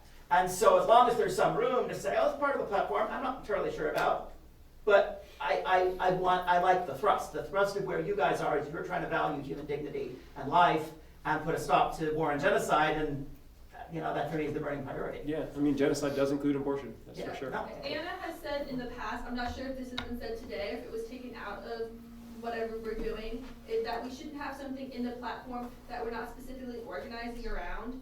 And I think part of how that was mediated by the bylaws is that one person can only have one issue that they propose, which means theoretically they're the point person organizing around that issue. Is there any more, like, I don't know, restrictions we want to put around that? Like, specifically there needs to be a candidate that has that issue as part of them, that they are doing electoralism for, or I mean, like, because that's the point of this, right? Not just advocacy. I think in the long run, I think that's a good idea, but at the moment we don't have enough candidates to do that. But in the future, I think that is a good idea. Yeah, I was just gonna say, we haven't gotten to that point yet. Yeah, but we might. It's a good point. Did you have anything to add? Or? Okay. It's like everybody else has had 5 minutes to talk. If you would, it's fine. I need to leave in a few minutes anyway, so I'm really just mostly here to listen. Well, no, I mean, thank you so much for coming. It's really appreciated. Yeah, appreciate it. Yeah, it's nice to see you. Yeah. There's I had some tacos earlier from Dunn Marty's and burritos. Okay, well then, anything else? Any other questions? Everything else? Anybody else have any other questions? Are we all pretty okay then? How will we announce the official date of upcoming meetings? Is there like a central place where? Oh, you mean the convention or for the, well, the website will, as soon as the website's up, and that's my next job, I'll start working on the website tonight. As soon as the website's up, we will announce everything that, we'll have a calendar of events on it for sure, if that's what you're asking.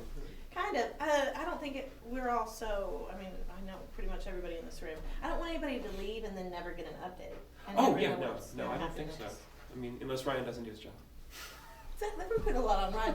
And then I had an email sign-up sheet. I don't know if it will be anything, but just as a way to kind of, at least everybody in here has a. Oh, yeah. Yeah, I'm sure we're going to have an email, like there's going to be an email group for a while, at least until it gets overwhelming. And then there's going to be the Discord group. And we'll probably use the Discord group as like the major source of communication. Do you want to give the closing speech? No. Or, wait, anybody else? If anybody needs the link to the Discord, I still have it. I'm assuming you're referencing my Discord server. No, we're using. Yeah, I just put I put it up for people to join virtually on like the one I made for my campaign. We do not need to use that one. It was just because you can't change the name, right? I don't know. We'll just start a new one. Yeah, like if you want, I've modded a lot of like event servers, Discord servers in general. So if you need like I can actually do all of the like commands and bots and like mess with the actual like workage of the server. I have a lot of experience with that, a lot of experience with actual moderating for events. That would be amazing. We probably do need something like a Discord just for right now, but then once the website is up, it will replace a lot of what we would be doing in the Discord. But you raised an interesting question. Do we want to have another event before May? Is that anything useful? What if we did something fun? I like that. Like just a group thing, bowling, I don't know. Yeah, bowling. There's a good idea. New Year's kegger. Yeah. Well, I mean, why not? one of the reasons, like I found out, the reason nobody puts anything on the weekend after Thanksgiving is because the holidays are incredibly freaking stressful. I forget about that every year until we get here. It's like, I mean, like a lot of people are going through a lot of personal turmoil right now, and it is not actually the best time for a convention right now. Is there any provision, votes are cast from either issues or relationships. And if we were to have a friends of the party or acquaintances of the party to build an email list voluntarily through the website. Yeah. There are people then that they wouldn't be members, but maybe they're even surreptitious enemies. That's not the point. Yeah. If they have no formal connection, but they are formally interested in hearing what's going on, when the time comes for various candidates to come up, and they're automatically getting emails about certain things. Yeah. That may translate. Yeah, that would help a lot. Yeah, so the bylaws have a provision for advisory groups, and anybody in the world can start one, and that's where that, Well, I understand. that kind of thing can be. All organizations have that, but I'm talking about something that, the advisory implies. Democrats don't. Yeah, no, I meant like nonprofit institutions. Oh, okay, all right. But anyway, so I'm thinking of something that's, advisory implies that I wanna make a contribution. What I'm talking about is somebody voluntarily is interested in hearing what's going on. Yeah. About, because they're interested in the mass heading of things, Yeah. Right. you know. Okay, so what you're saying is like if somebody gets on the Kentucky Party website and then they say, and then we there's like a list of interests. Are you Yes. interested in this issue? They check the boxes, Things important. and then they get an email. Full participation. Yeah, yeah, that's a really good idea. You know, because advisory. I hope somebody's writing that down. That's a good idea. What was it? Okay. Like the targeted emails for specific events from the website. Okay, anything else? Anything else? Going once, going twice. Anna left. I hate to end the meeting without her here. I guess she went downstairs, but Anna, by the way, has done amazing work here, y'all. Like she, as you probably noticed, is just an enormous part of what's happening. She's rock solid. She's just fantastic. She's a real delight to work with. Yeah, she's amazing. I just want to thank everybody. Yeah. I am feeling so happy right now that we got, whatever, 20 people here, and I'm just so encouraged. Yeah. Thank you all. We could use the Trump math and say we have 2,000 people in this room right now. Many such cases, but that does bring up actually something was mentioned a second ago about malefactors and bad agents, and who do exist, and we are going to deal with narcs. We are going to deal with infiltrators. That is a thing. So I have two things to say about that. First is read Mother Night by Kurt Vonnegut. It will set your mind at ease about Read everything by Kurt Vonnegut. Yeah, but start with Mother Night, because Mother Night makes the point very clearly that you are what you pretend to be. If somebody shows up and pretends to be our friend and pretends to be working and pretends to be helping us, before they know it, they actually did help us. So, and the other thing is that no one in this room will ever ask you to do anything illegal, especially nothing violent, ever. If anybody asks you to do anything violent, anything illegal, that is not official, that is not through us, don't do it. Ever. No, under no circumstances should you ever become violent because of the Kentucky Party. All right. Hell yeah. That's it. We need Okay. a gavel. Yeah, I'm not going to slap my cell phone on that. It's a little silly. But I guess I should have a closing speech, but I don't. It's great to see you all. Yeah. I'll go through that. Okay, well, then I guess I'll just stand here and be awkward until then. So we have the room till 4:30. We have until 6. Oh. Yeah, we got a TV. Anybody got a Switch? I almost brought mine. I know, we should've But I brought- thought it might make it less serious. We're not that serious. We're deeply unserious people. We should go down and check out some games. What? Did you want to do any vision committee stuff? Well, okay. We should schedule to meet with each other. Anybody that wants to. Now, the two of you by yourself can't form. You can't do the vision committee by yourself. Do you familiarize yourself with the forum rules? Thank you. Yeah. Oh, thanks, man. It's nice meeting you. Bye, Edwin. Thank you. I've got to head back over to the church. Do you want to register to vote with us real I fast? can't vote. I'm a resident alien. That's one of the reasons I didn't come to more of this today. Fair enough. I'm in a position to just be a friend of the party at this point. Well, we'll see you soon. Have fun. What an interesting man. What a good day. Known him for his dog. You know his dog's name, but not his. Can I just make this out? Yeah, nobody's watching it. Yeah. Yeah. Oh yeah, that's where we were on that. Talk about the platform. And you can't. I'm sorry. No, because I'd like him to be there because he's ran for office. Yeah. I'd like to have Kareem as a part of those meetings too, because probably the ethics guy would help. You can invite anybody. Yep. Anyone that want to be there, definitely.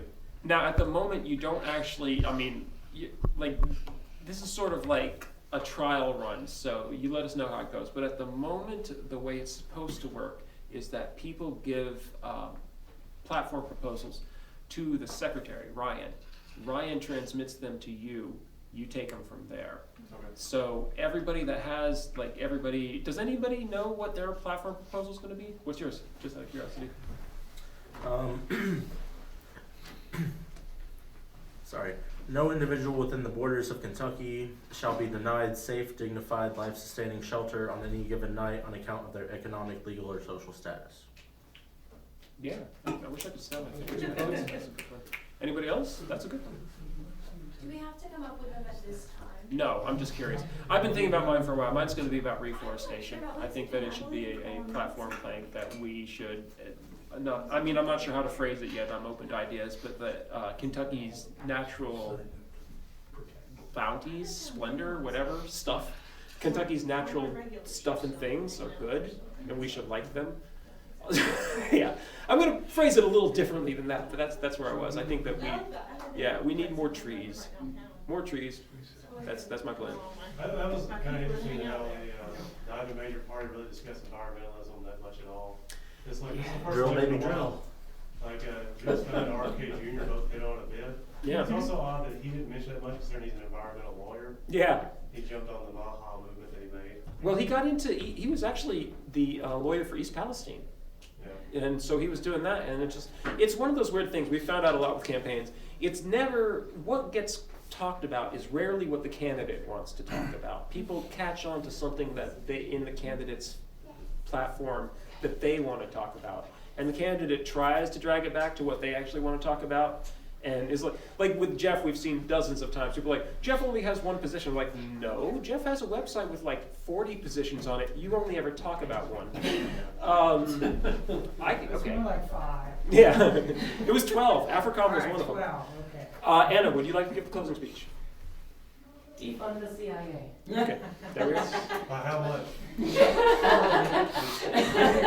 I'm thinking 100% on that one.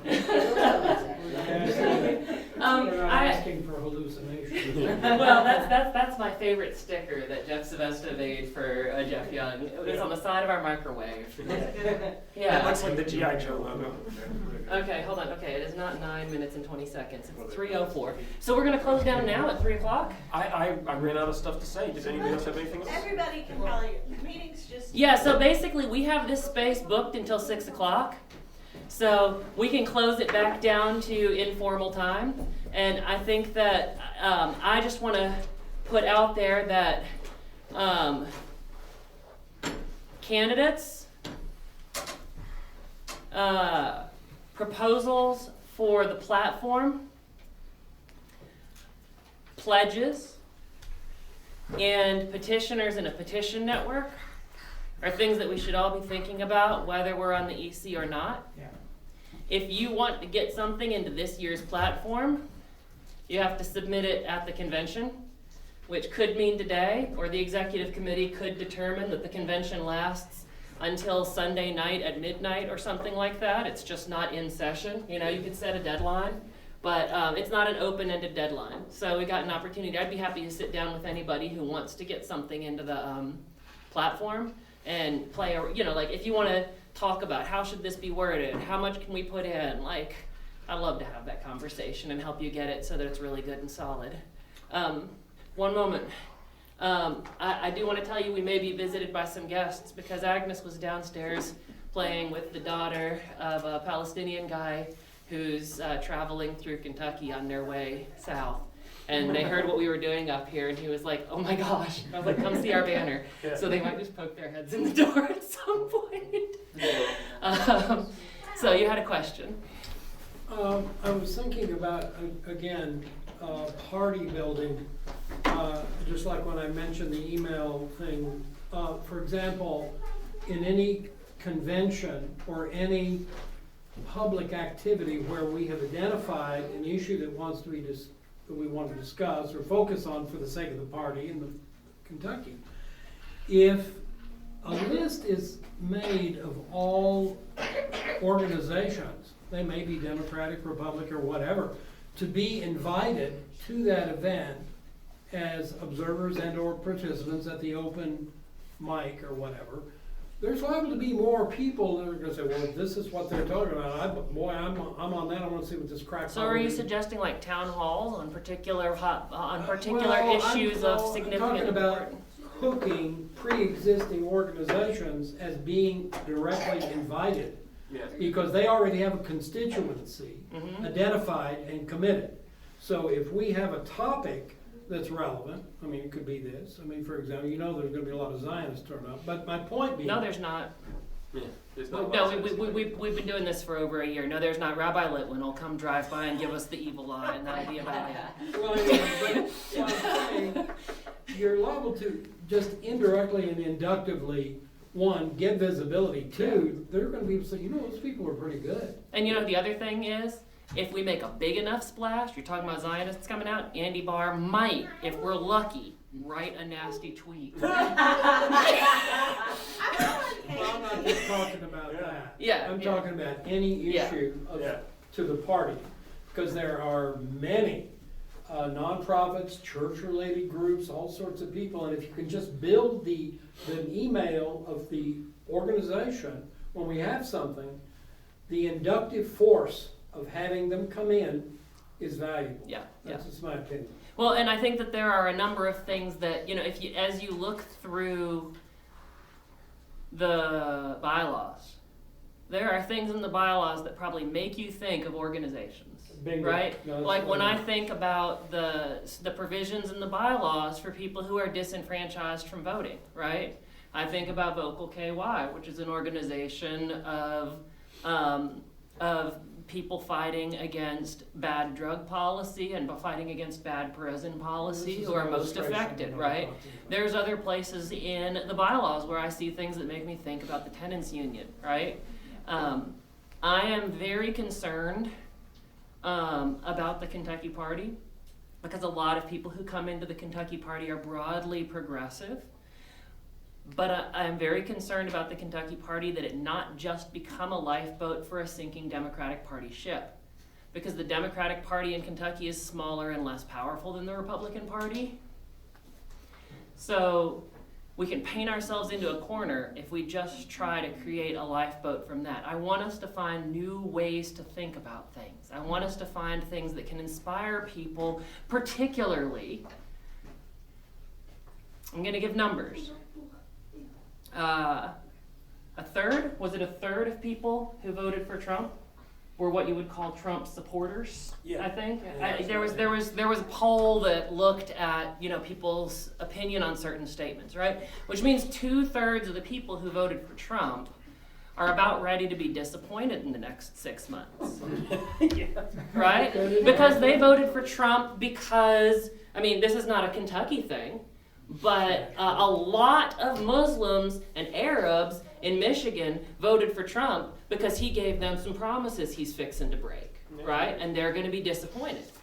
There's also a lot of people who voted for Trump because they believe that he's going to be the less militaristic of the two. And they may find that they're disappointed, right?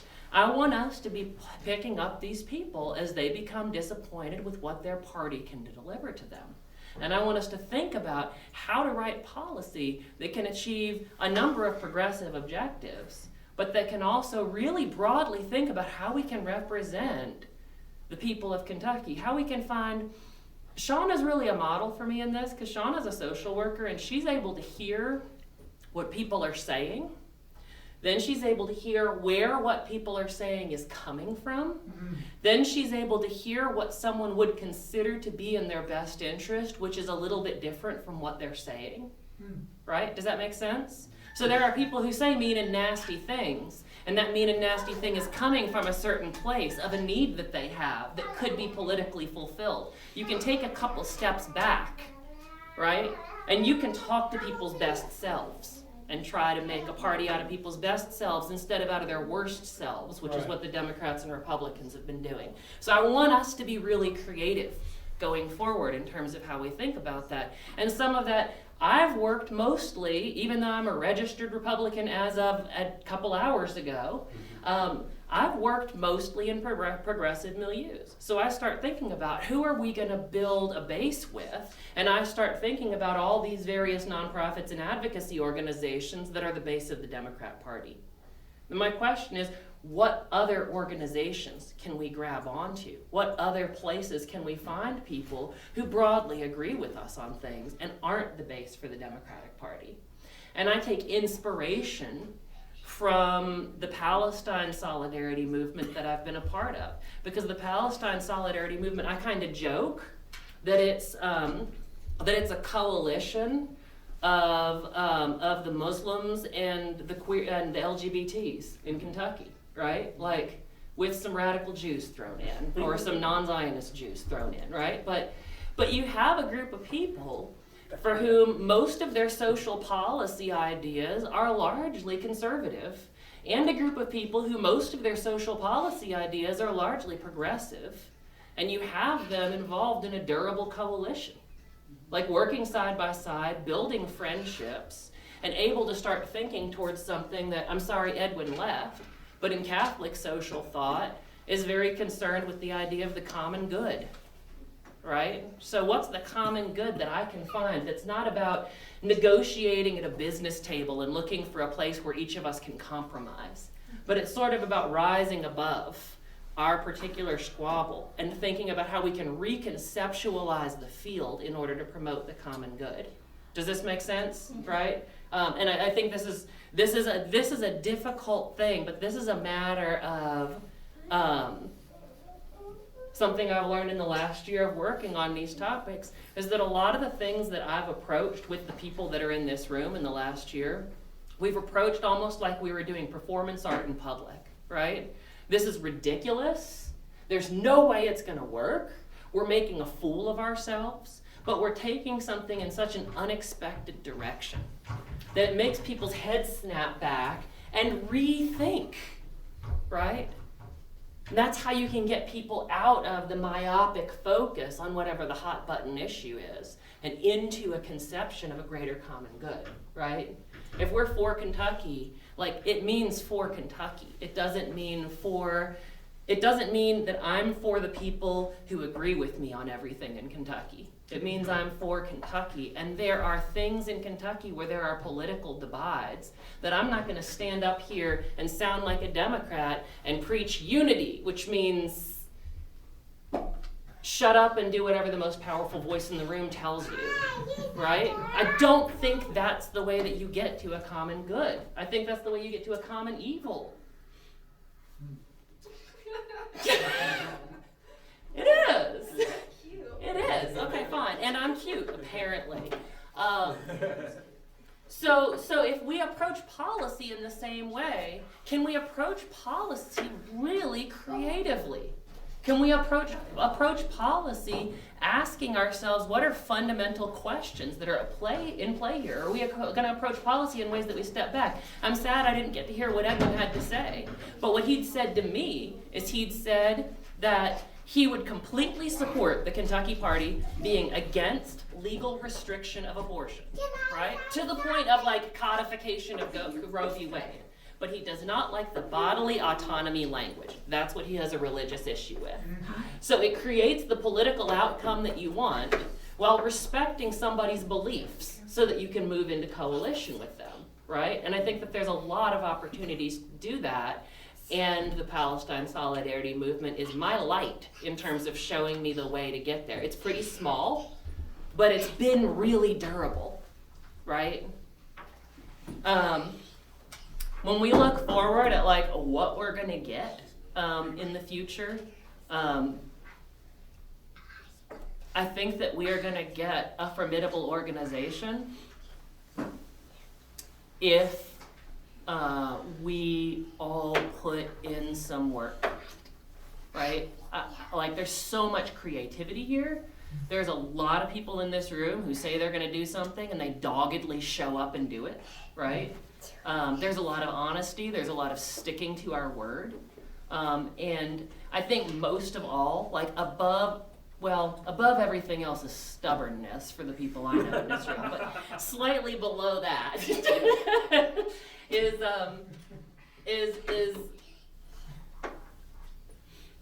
a deep commitment to being ethical and seeing and producing a more ethical Kentucky world, whatever, right? You know, like a place where we can live with ourselves for being a part of it, you know, where we can be proud of what we're a part of.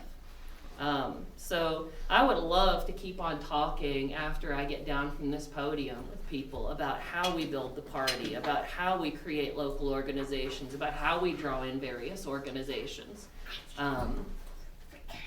But the Kentucky Party is different, right? It's such a simple thing, but I want to say that the Kentucky Party is different. The Kentucky Party is not meant to operate like the Democrats or the Republicans, because it's not meant to operate in a corrupt way. It's not meant to operate in a militaristic way. It's not meant to operate in a small-minded, mean-spirited way. Right? It provides room for an expansiveness of spirit, which we can realize if we keep on doing our little parts. So I would like to see stuff go to the vision committee so that Alexa and Chris have something to work on, right? I would like y'all to give them something to work on. And I personally, I didn't, talk much about this at all during the convention, but my blog is called The Kentuckian. I'm the editor of it. I'm looking for somebody to be a publisher at some point. The publisher would be responsible for doing things that took money, which might mean getting ourselves our own domain name. It might mean doing physical printings of it, other things to scale it up. I'm collecting and organizing content. I'm the editor. But anybody who wants to write for the Kentuckian, write for it, okay? So you submit something to the platform, the vision committee, right? Write an editorial about it. Write 200 words about why it's important. Give it to me. I'm an editor. I'll make sure that it looks good before I print it. I won't, humiliate you. You don't have to be the best writer in the world. That's what editors are for. Because I want that to be a place where debate about how we get where we're going and where we're supposed to be going is. That's why we need a paper, is so that we can have conversations in public slowly, right? Because we're going to have conversations in public quickly, starting in 2026. Lots and lots of brief little conversations with lots of people in order to get the signatures and the money and the votes that we need to change some things about this state. So that's all I have to say about that.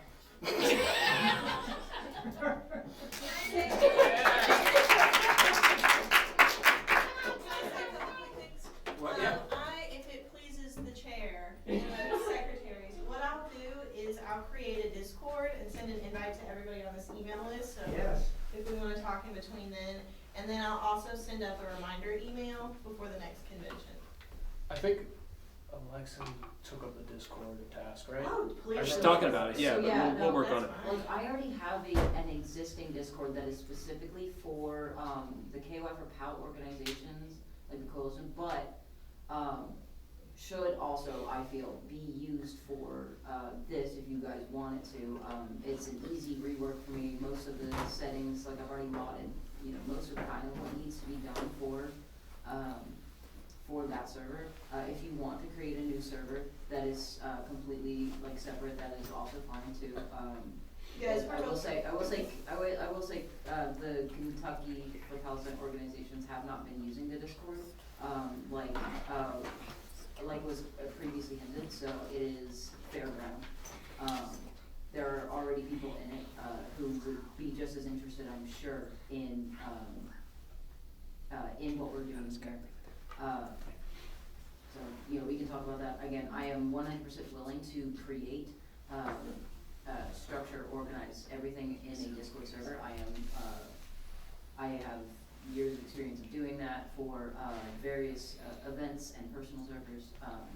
Events, even including raising money through fandoms for Palestine. So I am familiar with that and will be willing to do anything.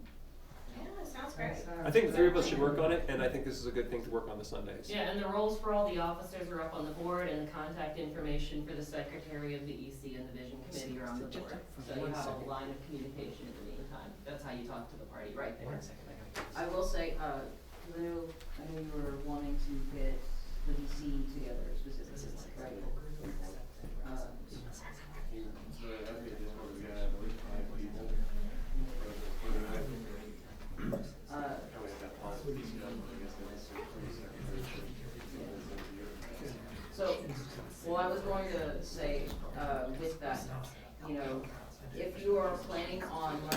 being in the VC, you know, please email me, you can email me the exact stuff that you want to, Wait, are you talking about for the Vision committee?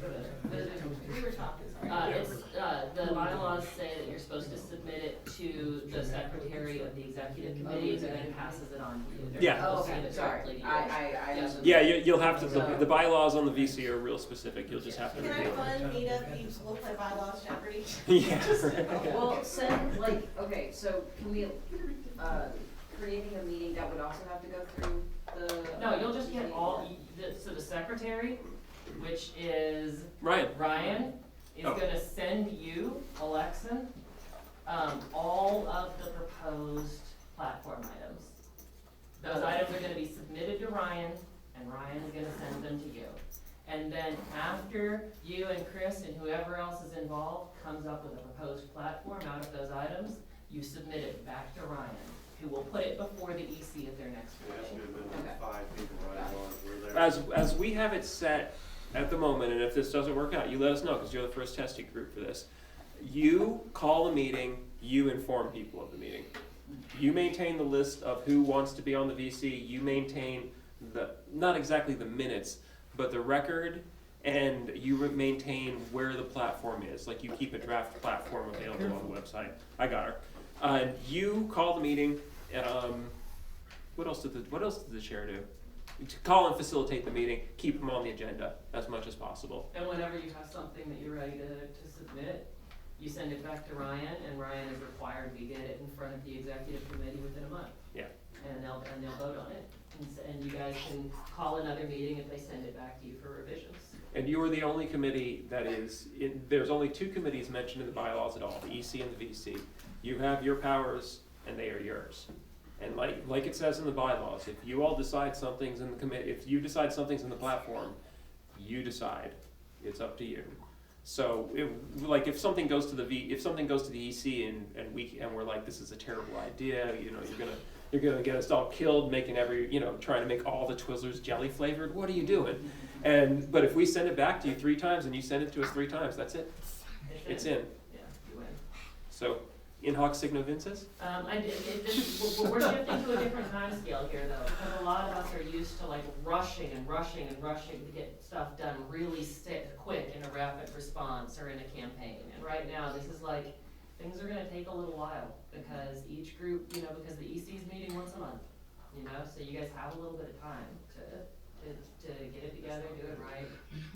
I'd like to talk with anybody who wants to work on, I'd like for us to stop recording because the convention's over.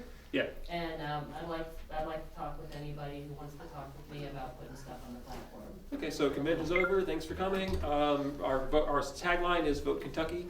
If anybody asks what you are, you say, I'm not a Democrat, I'm not a Republican, I'm a Kentuckian. These are little, after you explain this to 40,000 people, you get a little bit of patter going. But, you want to scoot over and here tiny where plastic there's Kentuckys are available in whatever around. numbers you all want. These are to be given away.